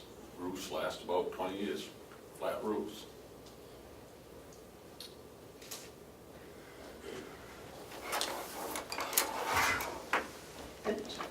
But never really finished. Putting a roof on an existing building is so much less expensive than building space. But we will have that discussion in the future. But I'm wondering about just looking at an estimate for the repairing of it so it doesn't deteriorate anymore. It's a metal roof. It's the metal itself and the structure has been told to me by a roofing professional that is in fairly good shape. But it's been lacking the attention that it needs. The joints, the screws, the seams, the cap, that type of thing, the penetrations, those all need attention. And if the time comes, when the commissioners so decide, that would be the direction I'd recommend, is at least have somebody look at it, roofing professional, and give us their opinion. Is it a ballast roof or a membrane roof? No, that's a steel roof, pitched. No, I'm talking, Oh, underneath? yeah. Well, the old roof is a ballast roof, but a superstructure has been built over it, and it's It's a pitched roof. It's a pitched metal roof, And what's the pitch on it? minimal, 1, 2. About 16, it's a 16-inch Yeah, slope from. maybe. So you have a crown and Yeah, that is- maybe a 2 or 3 pitch. Yeah. So it's a flat roof? Basically. Yeah. Not being metal, because it does slide off, right? The snow and stuff in the winter. Some of it. Some of it, not much. A lot of it built because of the heat. You get ice and it sticks and builds. Lack of insulation underneath. And before you did the roof again, you'd want to fix the insulation Yeah, underneath. there is insulation, but it's, Substandard. yeah, How old is that building? 50, 60, 70? 1968. I worked on it. We won't hold that against the building. No, this building stood up pretty good. But since the rest of the building is made out of block, I didn't do the roof. I don't see that, I just would like someday, gentlemen, if we could just have an investigation as to what Bob suggested, having someone just come and look at it and give us a suggestion. Maybe we could put it into next year's budget if we investigated it now. I'm not too crazy about investigating it because I'm not too crazy about ever doing it. David, do you have an opinion about that? No? Okay. So we'll leave it in the thinking about it stages. All right, next on the agenda, yes, sir. I have some issues going on, so I'm waiting for a phone call. So if I leave, I just have to take a phone call. So, are you done? I am. Okay, thank you. Thank you. Thank you, Jason, very much. I'll be right back. Should we take a recess? No, I'll be right back. Just keep going, I'm listening. Bob, DirecTV update, please. They're starting today. Oh, awesome, I'm gonna call this morning. awesome. The equipment arrived last week. They did some preliminary work, ran a wire up to the roof. The location of the dish has changed. We had to go to Plan B, which is not a big deal. Plan B actually is going to work out easier for them, but no issue for us. We're moving the rack down to the other end of the building into the electrical room. But they're starting today, and they'll be done in a couple of days. All right. I I just switched to DirecTV and I love it. Oh, good. Good to know. Well, that's nice. They really came quite quickly, didn't they? These guys have been very attentive. Some different. I think we made the right choice. Can we go on to the laundry vehicle update? Sure. Thanks to the keen eyes of Commissioner Bevard, we ended up striking a deal on the laundry truck. I'm sure you've been made aware that, what was it, Monday, Tuesday? Monday, Commissioner Bevard contacted me and pointed me in the direction of a truck that was on Route 16, the car wash, which is south of Hanford. So I went and looked at it. It's what I want. It's in good condition. It's a very good price. It has 22,000 miles on it. It's 11 years old. It spent its life at a college in Boston transporting food from dining kitchen to whatever, dorms, dining rooms, wherever, transporting food around. It's what I want. They're asking $12,500 for it. With Ken's permission, I made an offer, $1,000. They took the offer, How much? $11,000. We also had Mark go down and take a look at it as well. Yeah, I brought Mark down.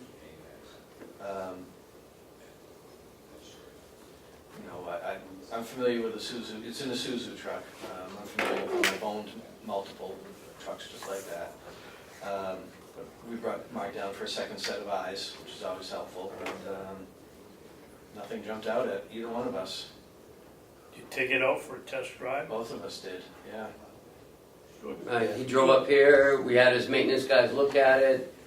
They thought that they can probably get 2 bins on the lift at the same time. It's all flat in the back. The wheel well, the other one has the wheel wells, so you're limited with the room. This one it's all flat the whole way. And it doesn't leak. Oh. And it already has a lift on it, which Right. is That- a large lift. That's what I saw when I was coming down 16 was the left, and then I saw the for sale sign, and it was like, oh, Bob needs to see this. Now, I want to put tires on it. It's got good tires, but they're the wrong tires for here. I'll never be able to use that truck in the winter with the tires that are on it, so I'm going to put 4 tires on the back. Can you use them until Oh yeah. cold weather comes? Sure. And then in the summer, in the spring, we can swap them again. Yeah, I'm gonna get rid of them. I won't keep them. We'll use them on the front. I mean, they're really good tires. On the front. Probably won't have to buy front tires a long time. Does the tires from any of the sheriff's vehicles fit the truck? The truck is too big. Yeah, I mean, No, I'm serious, you know. Yeah. I know. everything- Oh, those kind. But I budgeted $30,000 for this project. Again, like I said, I made the offer of $11,000. They took it. So I want to buy the truck for $11,000. Put a set of tires on it, and in the fall, and put it to work, and then sell our truck. Very nice. Yes, Mark. I was aware of this, I talked to Ken about it. I think it's a heck of a deal. Plus it saves $19,000 off the line item of that budget, which is always good. Does that go to my raise? That's up to the delegation. Raise. The tires that I want to put on it, I would ask that I take that out of that same capital line. Okay, now, I'm not sure, we don't sign the bill of sale, the person you're buying it from.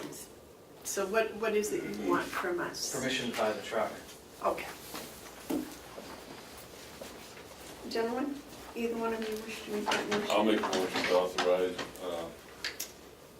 what's your title? Director of Maintenance. Director of Maintenance to purchase the GMC W4 500 2007 truck from William Bennett Deco for the amount of $11,000. And to further authorize him to purchase tires necessary to make it roadworthy. Winter worthy. Winter. Winter roadworthy. David? Okay. All right, motion's been made and seconded to purchase the van. Are there any discussions? That's really low mileage on a 2007, isn't it? It spent its career in its life in Boston on a college campus. You Thereabouts. should have that for many years if the body holds up. Yeah, that's the only thing that will take that truck down at this point now is rust. No. You wanna buy some land in Florida? No. Okay, the motion's been made and seconded. All those in favor say aye. Aye. Aye. Those opposed? Would you sign the purchase order? No. I don't have a purchase It's a bill of order. sale. Yeah, bill of sale. I have a bill of sale, I don't need to sign that. The person He that signs it, the seller signs signs that. it, yeah. But you did already. You did? Yes. Oh, so you already bought it? No. That's No, not we what I haven't got. signed it yet. Mine is blank. We don't, Oh, well, I have one that has his we initials on don't, we it. don't I sign do the bill of sale. Bill of sale is signed by the seller. Oh, okay. not the- Then I guess we're all set. Yeah, we don't need the buyer on it. What you do need though is the title. Mhm. Yeah, Yeah, we'll do Now, It that. does has a it. 2007 have a title? Yes, Okay. absolutely. That's what you need. I'll tell you what, that's a pretty young truck, 2007. I know you're used to getting trucks without titles, You but found it? she did find it. I would have thought, given your transportation Where's the check? dilemmas, you might have scoffed it up to yourself. I haven't signed it, no. Well, I can go no, pick it up. it's too new for me. I like the 2001 models.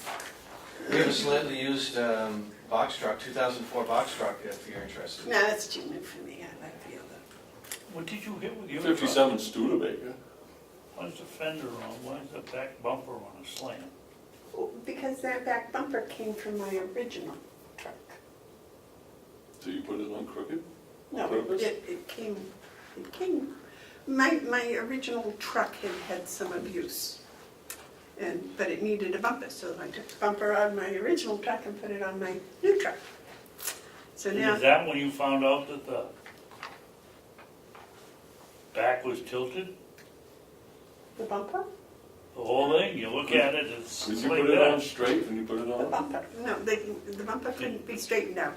They sell a thing like this with a little bubble in the middle of it, so you can tell if anything's level. Well, yeah, but you can't straighten the bumpers out. The bumpers are not very well made, so You you, mean they Oh. make crooked Oh, bumpers on oh, purpose? no, the bumper, it isn't that you hit a big rock when you're backing up, it's, They make the crooked bumpers? bumper isn't well made. the bumper isn't well made, so if you Glad I hit something, understand it that. bends, and then you can't bend them back without getting kinks in them, and the sides, you know, it just adds character to my new truck. The new truck didn't have a lot of character, so now it does. Character on the outside and character on the inside. Oh, be nice, be nice. Okay, We were just trying to check so he can. Ah. I'm looking, I thought this was to me. I was gonna say, You need oh, Joe. no, no. Yeah, I haven't heard from him, but we can. oh, it's, yeah. That's all right. Who's signing checks? Who wants to sign this? Kathy can do that for you. One of you gentlemen want to sign it?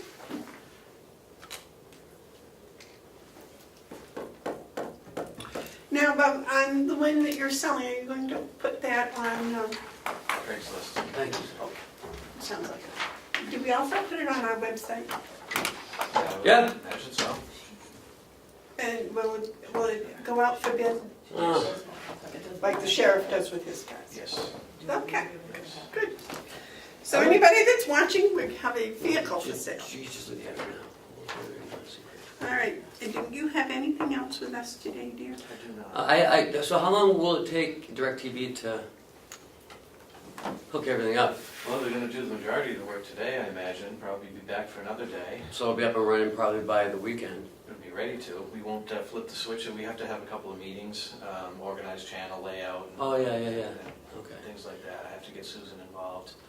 Yeah, because our contract ends First week in July. first week in July, so. Yeah, but it'll happen pretty quickly. It'll be, they'll set up the channel lineup the way we want it, they'll test it, and when we're ready to go, we'll just make the swap. switch over. Great. Well, So Then we the, got a lot of running around programming TVs to do. Mhm. 80-something TVs programmed. Do 10 a day for 8 days, you can get it done. I gotta do it all in one day. Really? They need to have More, their- more than just you doing it? Yeah. It'll be How long does it take to do one? What do you 10 to think? 15 minutes. So figure 15 minutes, that's 88, 15 minutes, so what, 22? Yeah, you'd be hard 20 pressed to do hours. it in a day. Yes, we will. 20 man hours, yeah. Okay. Anything else for Bob before he leaves? Thank you, Thank and you I very much. apologize for making you wait It's around. okay. Okay, back to bereavement policy? So we had talked about it last week, and everyone was fine with the 24 hours annually, plus the additional 16 if they needed it, plus anybody can ask for unpaid leave of absence from the commissioners through me. And we added the employee's position will be retained for up to 6 months on unpaid leave. Although the employees are still responsible for their medical, dental, and vision insurance costs while on unpaid leave. That's something we don't pay for them. Okay. I think that's a really good policy, the 40 hours, and they can take it Yeah. any way they wanted Right. for bereavement. Like Commissioner Hounsell mentioned last week, if you just want to take an afternoon, you got 4 hours there or a couple hours.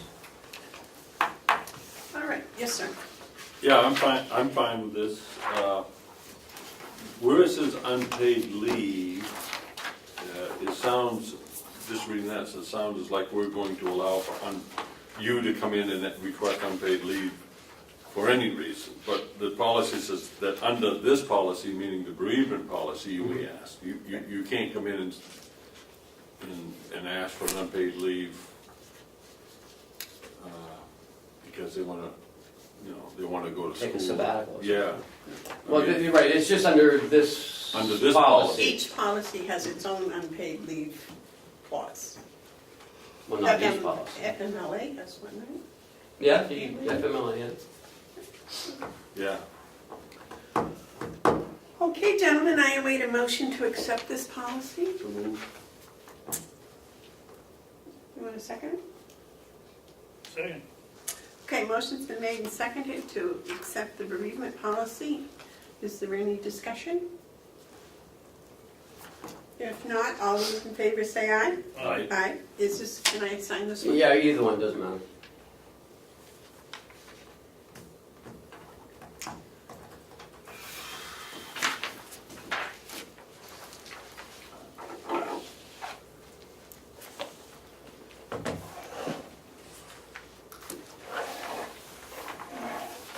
There you go, Mark.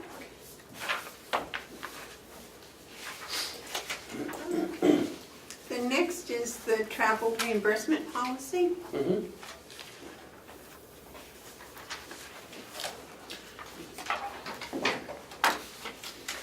Oh, I'm sorry. That's okay.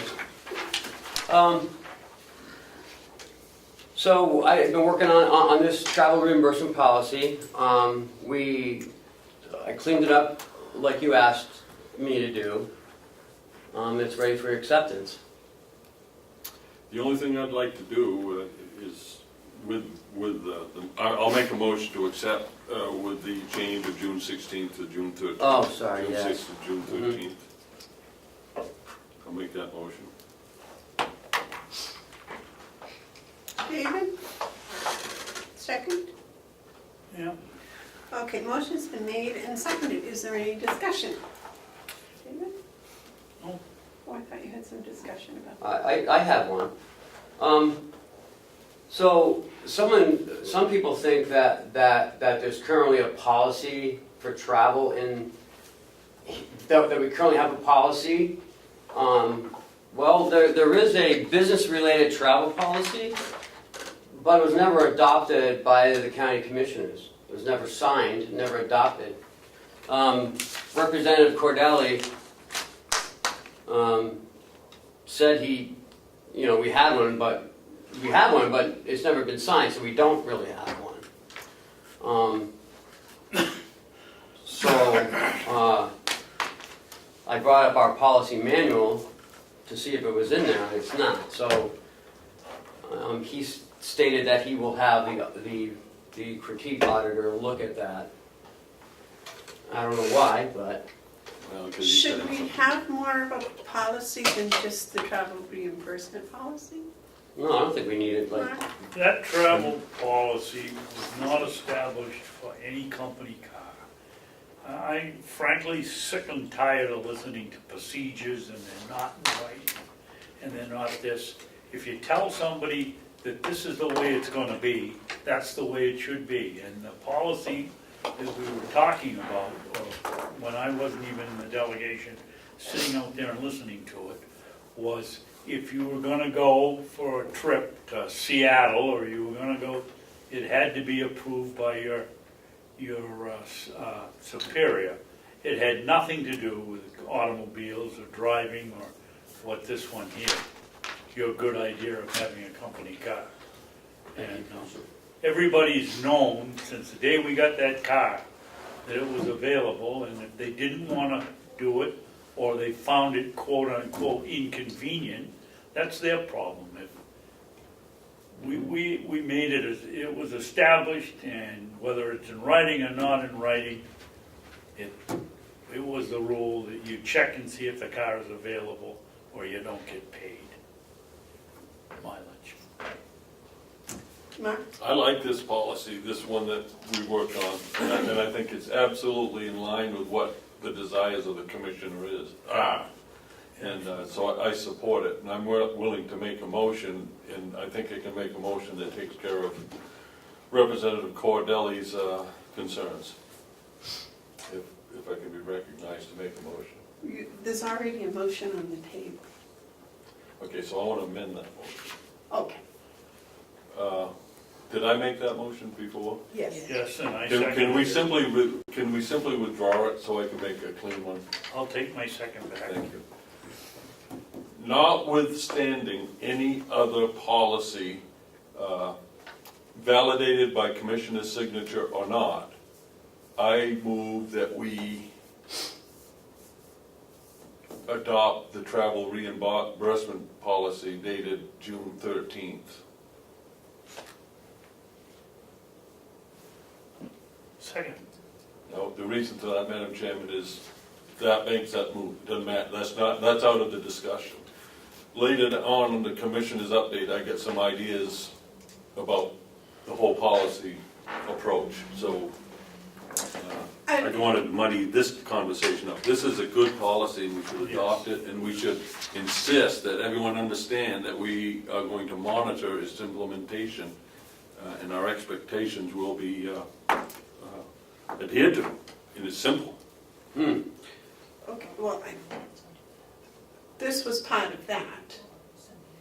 Notwithstanding any other policy, this one is adopted. Cheryl just reminded me that prior to this vote, we've had 5 employees check to see if the county car was available. Nice. So they are adhering to it, they know it. And you have the email conversations and good.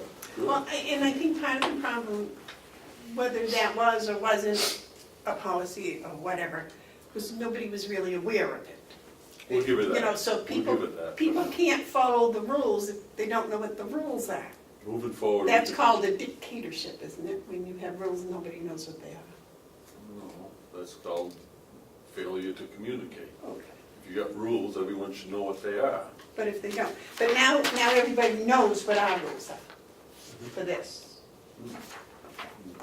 Once we vote. Okay. Any more discussion? Oh, I think it's, We got the date I change. think it's the Yeah. policy we've had all along, and I'll be willing to put it in writing and vote for it. Okay. So would you read back Mr. Hounsell's most, isn't it? Commissioner Hounsell motion notwithstanding any other policy, and I missed what you said after that. That we adopt the travel reimbursement policy dated June 13th, 2018. Okay. And seconded by me. Okay, all those in favor say aye. Aye. Those opposed? All right, should we sign this? I put 13. Yeah, that's fine. Yeah, Initial 13 beside it. I put 13. And I think, you know, I hate to say this, but I think that should be emailed to all the employees. It will be as soon as the meeting's done. Yeah. And that along with the bereavement policy for, That's all- contract. That's all departments, that's Everybody. everybody. Okay. Well, the travel reimbursements for everyone, the bereavements for the non-contract. Right, no, I'm talking the Yes, sir. travel, Yep. on the travel. Not everyone follows this. So if an attorney needs to go someplace and they want to get reimbursed, they gotta follow this. All they do is check, I mean, that's all we're asking. They are one of the departments that has already come forward and asked Well, they already asked. to. They already have. Very nice. So they're getting the message. Thank you. The next is the Sheriff's Town at Timber Cut. Yes, Wendy stopped by yesterday, dropped off the paperwork. Oh, and I left that someplace else because I had that out looking.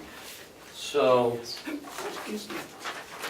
she just wanted to show you too, I guess, where it's currently here. We're over here across the street. Okay, Here's the road going up to the water tower, which Yeah. you've been to. The Yeah, water yeah. tower's here. okay. Here's a landing. The new tower's here, and the old tower's here. So Mhm. they're only moving it up a little bit, Yeah, and they're cutting all of this around there. That larger picture is over there on that map Oh. also. Big. okay, so what do you want? We have some signatures here. We need a motion and signature. Any signed? Yes. Okay.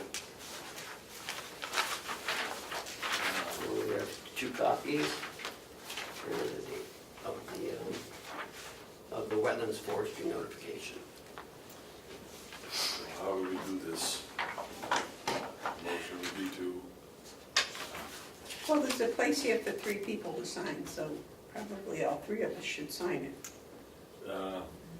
Madam Chairman, I make a motion that we approve the timber sale tree removal agreement dated the 11th of June 2018 and all associated documents required to facilitate said agreement. In other words, one vote, we can do them all. Okay. David? Second. Okay, the motion's been made and seconded to accept the timber cut paperwork. All those in favor? Oh, no, is there any discussion? Yeah. Yeah. What is this? 118 or 1198 89T? Is that the total? Is that the top of Is that that? the top of the mountain? That's about feet above sea level, I believe. Right there, okay, so this is going to be at about 1,189 feet. Well, she said 1150, I think, is what she told me. Is that the top or is that the bottom? That's as high as the, that's where it's going on top of, then it's another 150 feet up. It's not at the top. No, it's not at the top of the mountain. We don't have a problem with the FAA and tower height, Mm-mm. blinkers? Oh, I think it'll have a blinker on it. And who puts that up? I mean, is that Whoever the puts the tower up. I wish I could remember because we got in a tangle with when Joe Kenny's brother put the tower on top of Mount Whittier with a height. Well, that's a higher mountain too, yeah. Yeah, but it's from the top of the mountain. Yeah, it was on the top, tip top. Hmm. This isn't at the tip top. Are they moving this with a helicopter? Yes, I'd like to see Yeah. that the day they do that. I'll let you know. Yeah, oh, yeah. We should have Mason photograph that. Yes.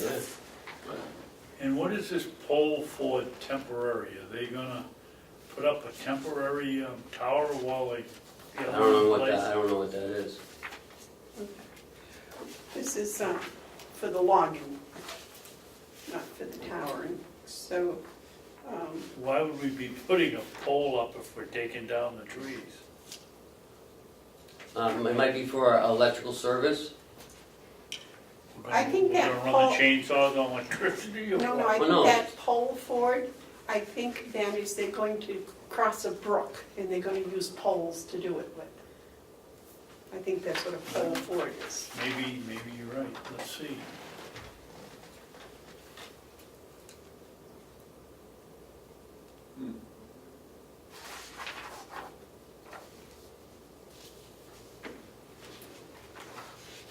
I'm guessing it has to do something with the temporary wiring, because the landing is right in the way. I don't see any brook, so Anyway. Maybe you're right. doesn't make any difference. Okay, Move the question, please. any other discussion? No, okay, motion's been made and seconded to sign the forestry papers. All those in favor say aye. Aye.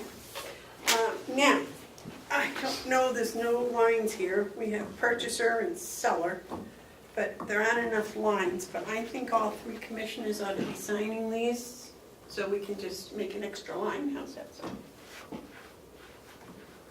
I It only has Or two for we seller. could make a motion to authorize the chairman to sign on our behalf. I'm fine with that. So I'll second that. Okay, motion's been made and seconded to have me sign my life away. Is there any discussion on that?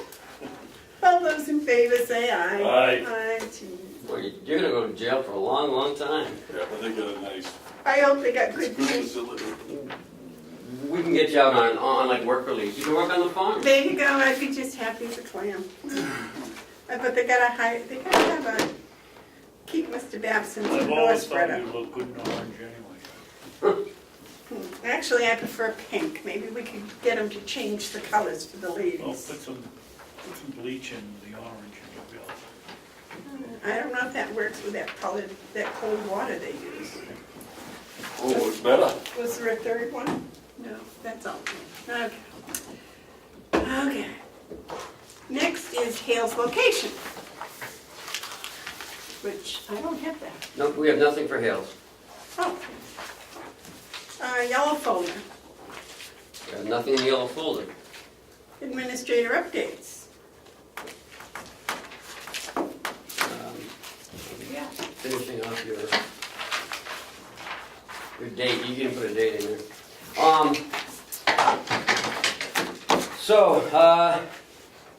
Hay in the barn, we've hayed the small field that had the milkweed on it.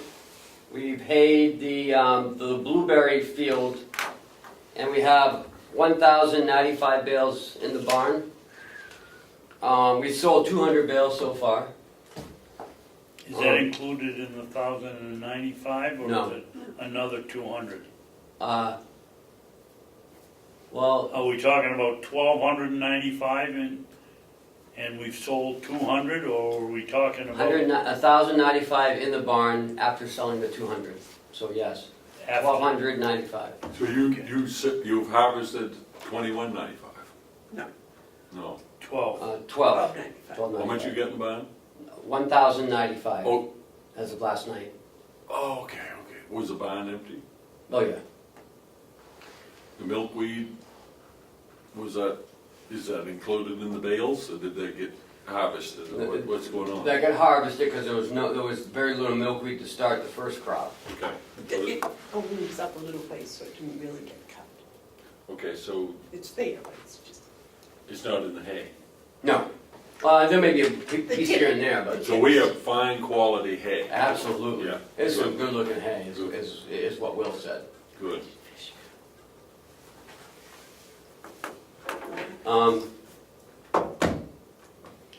In your packet, you have a bunch of slides, PowerPoint slides, called Comprehensive Care Management for New Hampshire's High-Risk, High-Need, Dual-Eligible Population. Commissioner Hounsell, Babson, and I attended the New Hampshire Association of Counties meeting last Friday. Part of the discussion, there were two presenters. One was the lawyers suing the manufacturers of the drugs, and the second one was this Senseo Systems.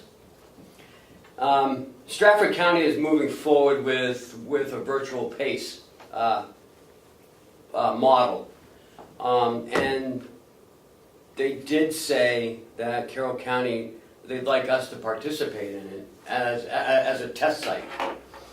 And how this works is, and I was pretty impressed with the woman. She's the president and CEO of the company. She knew what she was talking about. She was more than impressive. Yeah. So what this is it's like a computer that has a band on it that you would wrap around your wrist. It takes your blood pressure, your pulse, kind of like in the pharmacy. You know those things that you put your arm in, it gives you the blood pressure, heartbeat. And this is for counties like us that are very rural and not a lot of services. The person on the other, the person on Medicaid would be talking to a doctor or a nurse or a mental health provider. Excuse me, Ken, I think she referred to that, you're absolutely right, but she lumped them into it would be a team. A team. Yep, you're right. So you're not getting all different people all the time, you're getting a member of this team. Right. So you'd be assigned to a team, basically, and everything would be done via the internet. It was a pretty impressive presentation.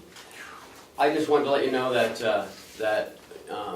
if you're interested, we should reach out to Stratford and let them know that we'd like to participate in this test of the virtual PACE. I thought you said Grafton.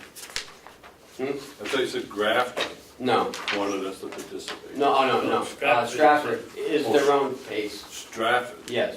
I have a question, Ken. How long is this test period? I don't know. What's it cost us? She said nothing. What's the risk?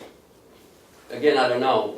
It was mostly talking about what this is, not about doing the actual test. I think that comes at another point. So you want them to come and present to us? Is that what? I was thinking about it.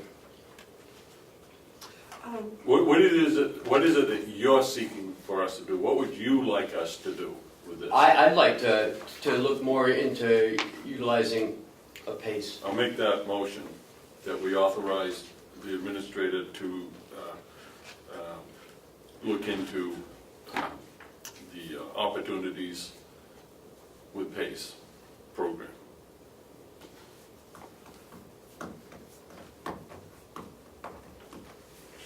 Could we call that with PACE, a PACE program? Yeah, a PACE program. I'm not, yeah. This is good stuff. I'm not gonna second it, I don't think it's specific enough. I withdraw my motion. I think that we should be, in this case, aiming our motion towards Sensisco Systems. And I don't wanna have it out there and have every Tom, Dick, and Harry coming in and wasting our time putting on a presentation. I went down and sat through an hour or so presentation of this thing, and it was excellent to superb. And Make your motion, Commissioner.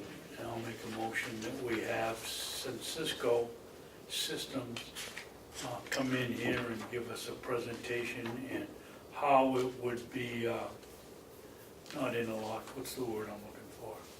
Interfaced with Stratford. Second, for Stratford. discussion. Stratford. Stratford, Stratford. It's Stratford. Stafford. Okay, Has it been motion's seconded? been made and seconded to investigate Sensio systems for the Carroll County in connection with Stratford County. So that includes talking to Stratford about maybe doing a little testing up here with us, I think that's your intent, isn't it, Commissioner Babson? Well, with the Sensco, with Sensco. whatever, however you pronounce it, Sensio. I don't know why what they don't- would need to interface with Stratford. I don't Okay. wanna start something that we can't finish because Stratford's twice the size of us or whatever. I'm just interested in what it would Okay, take I'll to. start it and just see. You are where it happy with goes. this motion? Yeah, Okay, the thing that I'm looking for is cost, risk, and benefits. Madam Chairman? Yes, sir. I don't know what the cost and risk benefits are, but I'll tell you, if you go to page 15 and page 16, you can see some of the results of, Kenny, how many, she said they were in Maine and Massachusetts, yeah. that these figures have come from their work in one, at least one site in Maine and several sites in Massachusetts. And they're also, and I think she said that they just negotiated with a place in Vermont, so they're Yes, around. she did, yes, she did. Mhm. Okay, is there any more discussion, Charlie? Okay, Cheryl, would you read that motion back, please? Since I've got it confused in my head with the first one. Commissioner Babson motion to have Sensio Systems come in and give a presentation to interface with Stratford County. Is that what you said? Yep. Okay. And did you second it? Yes. Okay, seconded by Commissioner Hounsell. Okay, the motion's been made and seconded. All those in favor say aye. Aye. Those opposed? Okay. At the same time, I don't know if I talked about this last week, but I've got the department, the building department heads, Jason, Howie, myself, Lisa, and Jessica, to start doing our employee manual. There's a lot of stuff in there that's outdated. It's from 2013. So we had a meeting, I think 2 weeks ago. We're having a meeting next week, and we're revisiting all the procedures in there, and we want to bring it updated and make it a little more user friendly as well. Plus, once you guys adopt it all, then we want to put it on the website and the employee portal to be able to employees be able to use it. Are the policies on some sort of a portal where they can use it? They can find them? Is there what? That policy book? No, it's all in paper in the office.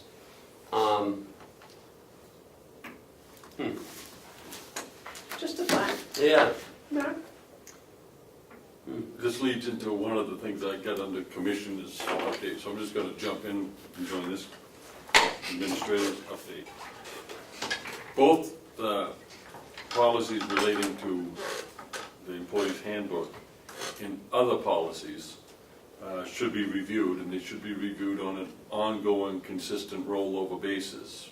Every so many years, every policy is looked about, and I'd like to have us begin a scheduling of each one. Don't say we're gonna do them all today. Say, this is the time frame that we're going to go through. That way you can address each policy, change as needed. You can have a thing with reviewed, no change, and you track your dates on it. And we should do that. It should be in a single place like that. But we should be confident that each policy has been reviewed and is to the standards that we like. So I'm all in favor of going forward with this, but I don't want to just say we're going to have it all done by a certain day. I think it has to be a continuing, on-rolling review process. That's so, yeah. Good, I'm glad we're on the same page. Okay, anything else? That was the book of pages, that's one. Oh, Right. Book of Leviticus. We all should review it. Okay, Ken, you have any more administrative updates? no.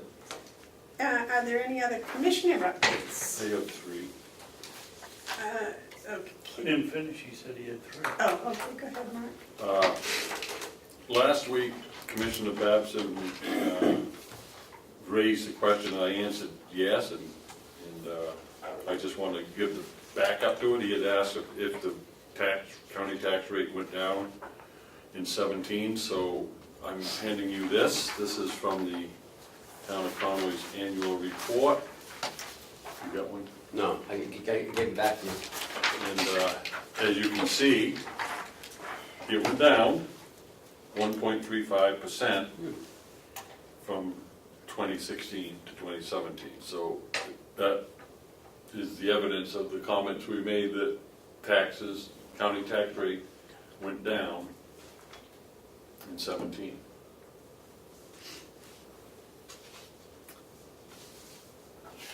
That's the one thing I had there. Thank you. Yep.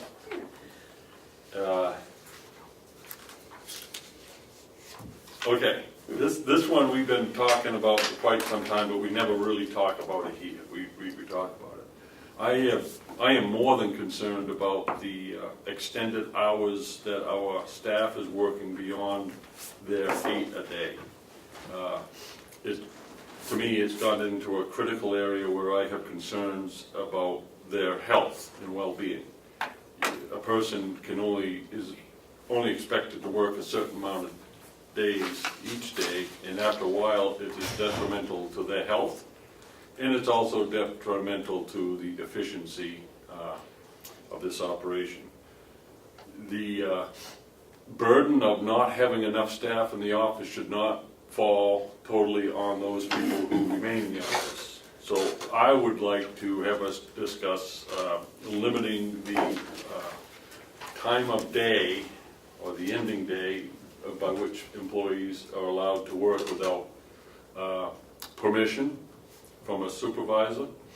And I think we need to take action on this. The problem of not having enough staffing should not fall on the people who are doing the work essentially for no additional pay. Did you have a comment, too? I have a lot of comments. I'm gonna follow up with Mark. I'm done. gonna make a motion and, I'm done with the comments. I just think it's time for us to take the lead on this. you know, when the chairman of the delegation says, well, we won't have a third person, and you watch the work will get done, as he did in the last meeting. That's all well and good if you come in and you see how hard our office staff works.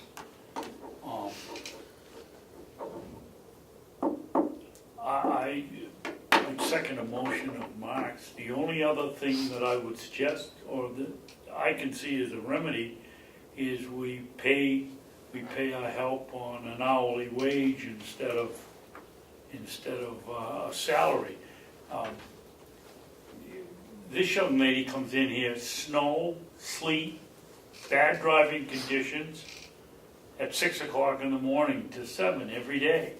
Kathy comes in at 8 and she's here. You can come here at 8 o'clock at night or 9 o'clock at night and see her here practically every single day. And for these people to sit here and never come in here, I've been here 5.5 years and I have not seen the chairman of this delegation in our office except for delegation meetings and subcommittee meetings. Other than that, they have no idea how hard these people work. And I think the solution is make a motion and pass it that we tell them to go home at 4 o'clock, or we could put them on salary and hourly wage, and then they'll at least paid for the work. Because somewhere along the line, we're going to get in trouble with the Department of Labor. That's right. And we've got to do something about it. And the delegation says, well, as the chairman said, well, you watch, it'll get done. that isn't the right way to do it. Mark? Well, I will make a motion then. And then what I want to do is make a motion, and then I want to table it so that everyone can have a week to think about it. But to make the motion first, if it passes, before we vote on it, I would like to table it so that we can discuss it, maybe amend it next week, because I want people to be able to reflect on it before we do something. So my motion, Madam Chairman, is that all staff working in the commissioner's office, I'm sorry, Can we put some money in the budget to have the operation of cell phones? no, it's just a switch, it's just a switch that I didn't hit Oh, already. okay. So I'm gonna start my motion over, because I look. What did you get any of it?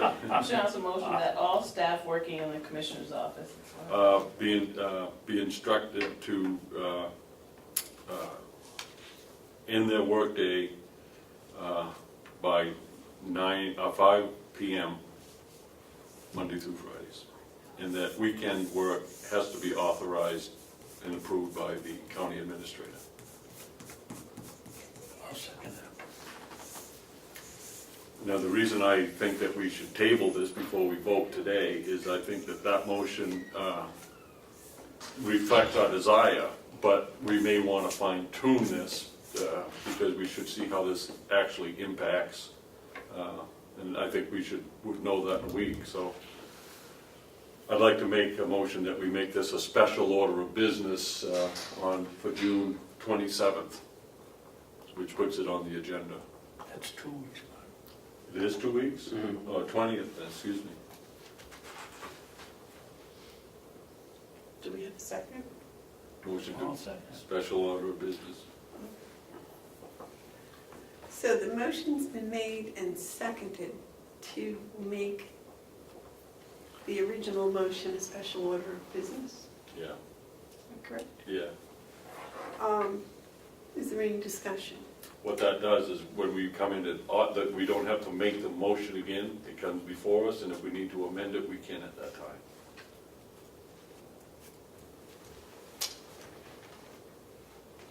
Any discussion? All those in favor of making the original motion a special Order of business. order of business, say aye. Aye. Those opposed? Now, the other thing, We're tabling the original motion. it's not a table, because a table would require a vote to take it off the table. So this is automatically in front of us. Okay, and you had another update? I did.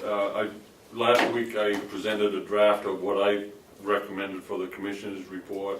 There was discussion that the two of you would like to spend time looking at it and bringing in your own version. And so I would like to get that wrapped up if we can.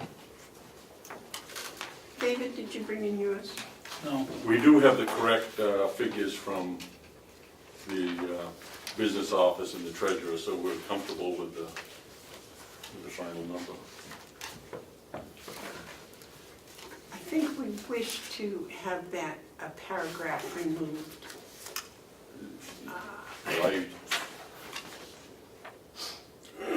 Was that the paragraph that you wish to have removed? Yes.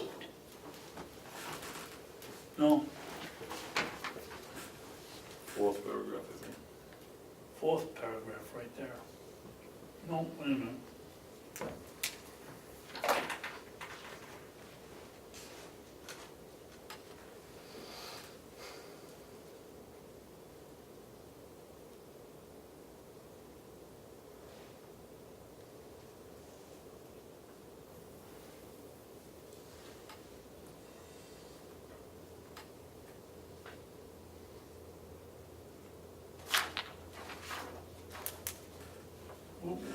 Was this the original? Mark objected when I complained about the delegation. And I don't see that there unless I'm not reading it correctly. That wasn't it.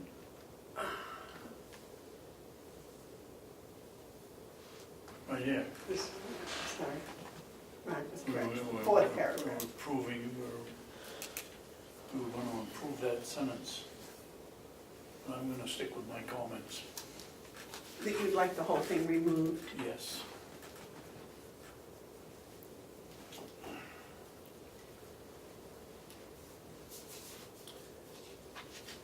Have you contemplated changing that at all? I've contemplated it, and I'm not willing to not acknowledge it, I'm not willing not to have that in there. And I won't sign it if it isn't. And I won't sign it if it is. Could we compromise and remove the first sentence and leave the second sentence? I'm not gonna compromise, I'm being nice.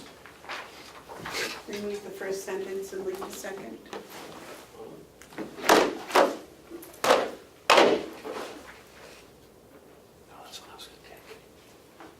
Well, the second one by itself doesn't tell you much. One more?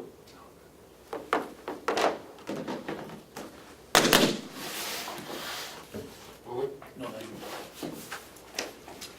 If we changed it to, we wish to acknowledge the county delegation's attention to their responsibilities, and it is much appreciated. Yeah, I could go with that. You know that, Mark? That, to say that the commissioners acknowledge the delegation's attention to their responsibilities, I mean, is much appreciated.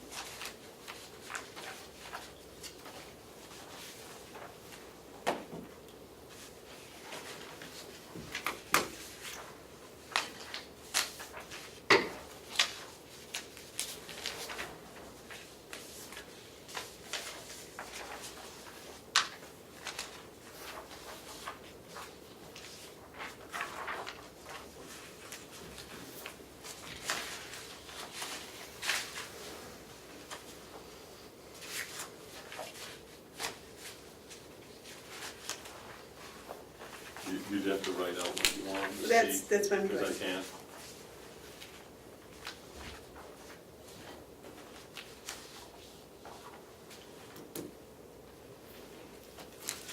The commissioners acknowledge the delegation's attention to their responsibilities, and it is much appreciated.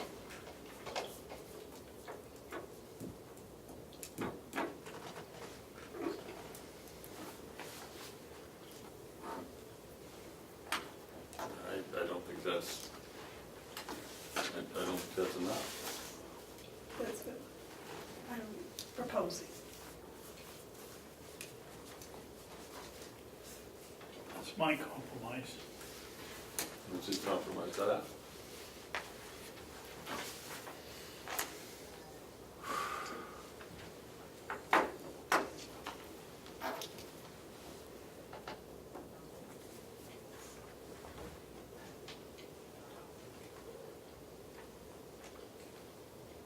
Cheryl, would you convey to your husband that I think he's an excellent cookie cooker? I will. I was long asleep before he even made the foods. Saw them this morning when I got up.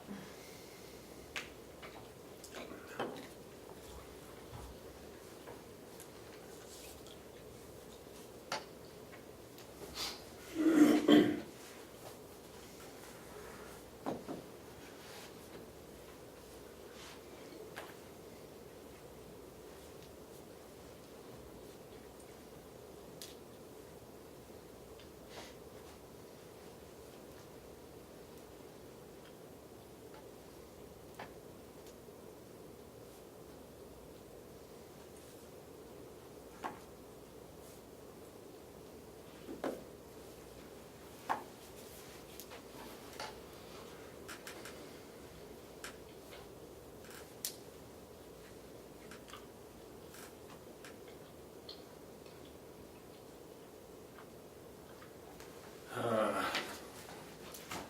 about this? We commissioners appreciate and acknowledge the hard work the delegation has put forth in support of county government. I'd buy that. All right. I'm all right with that, you all right with that? No, Let me get that so I can, Is that all right? yeah, Okay, so we changed the fourth paragraph to read, "The commissioners appreciate and acknowledge the hard work the delegation puts forth in support of county government." okay with me. All right, all set, gentlemen? yeah. And that replaces that whole paragraph. So what I'll do is I'll dress this all up and bring it in next week for the signatures so that we can get this out to the public as fast as we can. Again, it won't be a book because we haven't the manpower to actually put the book together. It'll be just paper until we can publish a book. But the information will be out there. Don't we have a company publish the book for us? Yeah, but we have to put it together and Right. put the pictures together and, all that stuff, and it takes manpower, and we don't have the manpower to do it. Okay. Was that your last commissioner's update? Yes, it was. Okay, Mr. Babson, do you have a commissioner's update? A couple of things. Number one, the commissioner, the county associated counties, the presentation by the, I guess she was the founder of this Seneca, as we've said, was probably one of the more interesting presentations. And about the first one that I could really understand what was going on and what the goals were. It was excellent. The pumpkins, I guess we're not gonna have any golden geese. Looks like the pumpkins are growing. Nice. And I'd like to know whether we've had any comments on the webpage from the public or anybody else. On the pumpkins? Well, I'd like it to be on the pumpkins, but no, it's on the webpage. Do people like it? Are they finding it easier to use, or more user-friendly, or are you Yes. finding it easier to use? Yes, I think it's been a real good improvement to what we had before, and people do seem to be enjoying using it more. And I think one of the biggest things is that I had set up you guys, and I think I set you up, all the delegation members and anybody else, farm committee members. And every time I post something, it goes directly to them, so they know there's been a posting, they don't have to go on and search for it. And I think that makes it a lot easier. Everybody's calling up and complaining that they can't find it anymore. I actually get questions from people out there. Interesting. On the webpage, Mhm. yes. It's very, How often do we change the pictures? The pictures will be changed as soon as I have time, because the photographer does not have access to the website. So he'll have to give me the information, and then I have to put it on, so I have to have time to do that. So Is that, I guess, I don't understand the whole thing anyway, but is that a long process to change your picture, or do you have Well- to go through a lot of rigmarole to do it? It may be low on the priorities right now. Okay, I mean, if you want me to give somebody else access to the website, I can do that, and he can do it on his own without my help. no. So, but if it requires me right now, I'm slammed. A lot of these things have to wait. They just have to wait. We don't have the We don't manpower. have the time. We don't have the manpower. And anyone can say otherwise, but it only takes a little bit of observation from anyone to know that our people are overworked and trying to even update this wonderful web page that we have has to take a lower priority, which is too bad. We're losing efficiencies, and I'm still befuddled as to why, but that's what it is. I think the girls are doing as best as they can in trying to triage They're by doing wonderful. importance, and you know, when time's gone, you just can. What's frustrating, like Commissioner Babson is pointing out here, is we have this new webpage, which is much better than the one we had, and it has so many features and we can grow with it, but we can't because we just don't have enough hours in the days for the few people that we have doing the work. We could probably, so it just has to wait. You know, not only that, but there isn't space down there to hire, you know, too many more people. That's why if we moved to the annex, we'd have space to hire more people. David, did you have any more with your updates, commissioner updates? No, except I think it ought to be called to everybody's attention. When you're selling something, you don't want to put your worst foot forward. And if you go around this campus now, we have 2 people working for the Public Works to maintain 900 and something acres. We've got shrubbery out here that hasn't been pruned for 3 years. We got weeds growing into the bushes out by the door when you come in. Nothing has been trimmed around here, and it isn't Willie's fault, and it isn't Mark's fault. And they just don't have the time to do whatever. They have basically had 2 inmates out there for the last couple of weeks. And, you know, if you're trying to sell something and you drive in and it doesn't look crappy, you're not gonna put your parents into the facility. And I just think it's a shame we lost the employee that maintained, or was, I don't want to call him the guard, supervisor of the inmates, because he was a nut on keeping things up to date and looking good, and he just got so frustrated that he couldn't do it, that he finally threw in the towel. And I think it's a shame. That's all I got to say. Anything else? No. Okay, I don't have a commissioner's update, but I do have a question, and I'm not sure what the answer is. Well, that's why you have a question. Right, as commissioners, we're responsible for everything that goes on here on the complex. And yet, we don't have the ability to create new positions, is that correct? No. We can create new positions. You can, it says in the RSA's that however, you can hire any agents as you deem fit to hire. Problem is, just, it's gotta How come do you with pay it. them? Pay them. Right, Oh, okay, but that so, part is kind of fuzzy. so even though we were told there was not an administrative assistant position, we could create.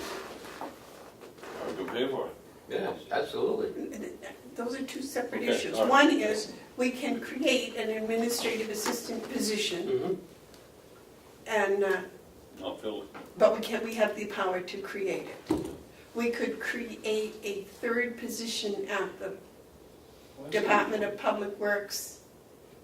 Yeah, We could create it. yeah, Yeah, I like that. absolutely. Okay.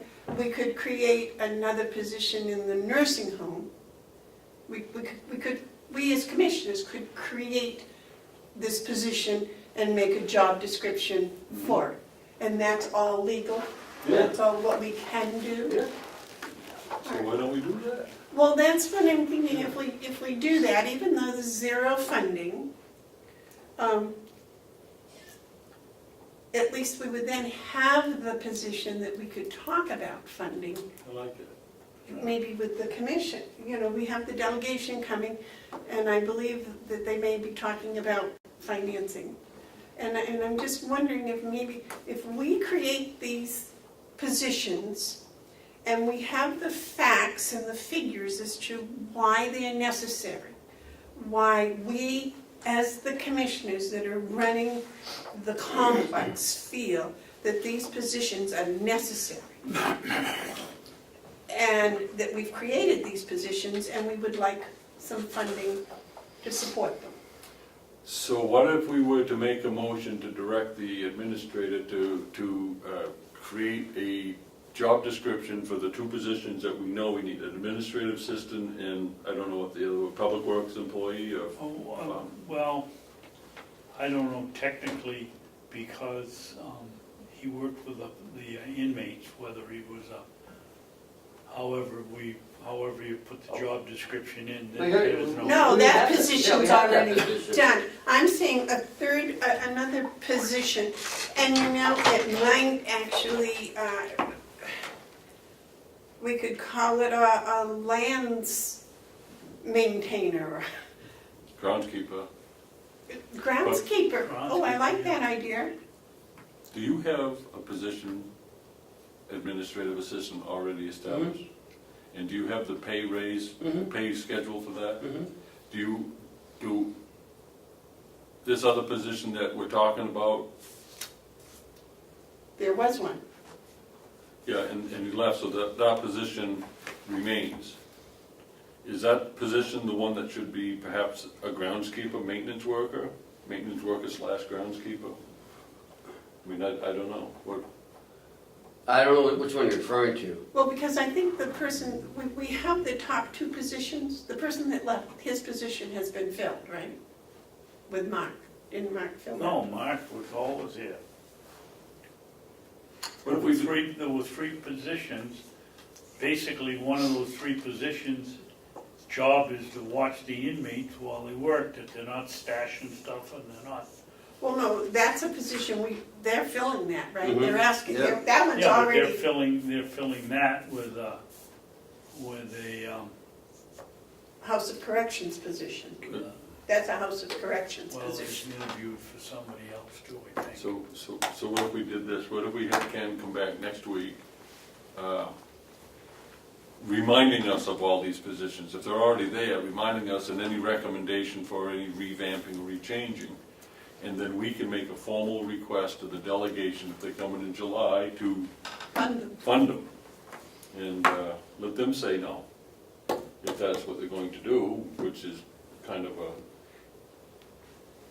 given the time of year it is, it'd be a good issue for them. Well, I think that if Campaign on it. we can come up with intelligent reasons, I like that. intelligent reasons as to why these positions are necessary, and explain that we can't find anyone to volunteer to do them for nothing, that we need some funding for each of them. So on the agenda next week, could we have something where we get a report from the county administrators on workload of current employees and a description of the need, like starting over one on the unfilled positions and the budget implications of that, so that we can formally, once again, request that of the delegation when they meet on July? I'd like to move it forward that way, because all we've been doing since March is talking about how they haven't funded it. Well, they're not moving based on us saying that they need to, so let's take a different approach. Yeah, I think that's a very good idea if we can do that, and all of us think about it and jot down those good intelligent reasons we've been talking about why these positions should be, period, should be. That was the end of mine. Well, the thing about it, by doing this, we're doing our job. We're being importuned, I think, persistent. I feel very inadequate as an employer to sit back and watch my employees be overworked. And underpaid. Okay, so that's it. Do we have non-public? I'll make a Yes. motion that we go into you got a public comment? session. Oh, yes, public comment. Where did Mr. Fishbein left? Who is that? Mr. Fishbein? I don't know, okay. Any public input? All right, David. I'll make a motion that we go into non-public, session 1, RSA 91A, period 3, paragraph 2, parentheses C, matters which if discussed in public would likely affect adversely the reputation of any person other than a member of the body or agency itself. Session 2, 91A, 3, paragraph 2, parentheses A, dismissal, promotion, or compensation of any public employee. Is this going to be very long? Okay. Yes. Okay, roll call. Commissioner Hounsell, Yes. Commissioner Babson, Yeah. Commissioner Bevard. Yes. I'll have a recess so John can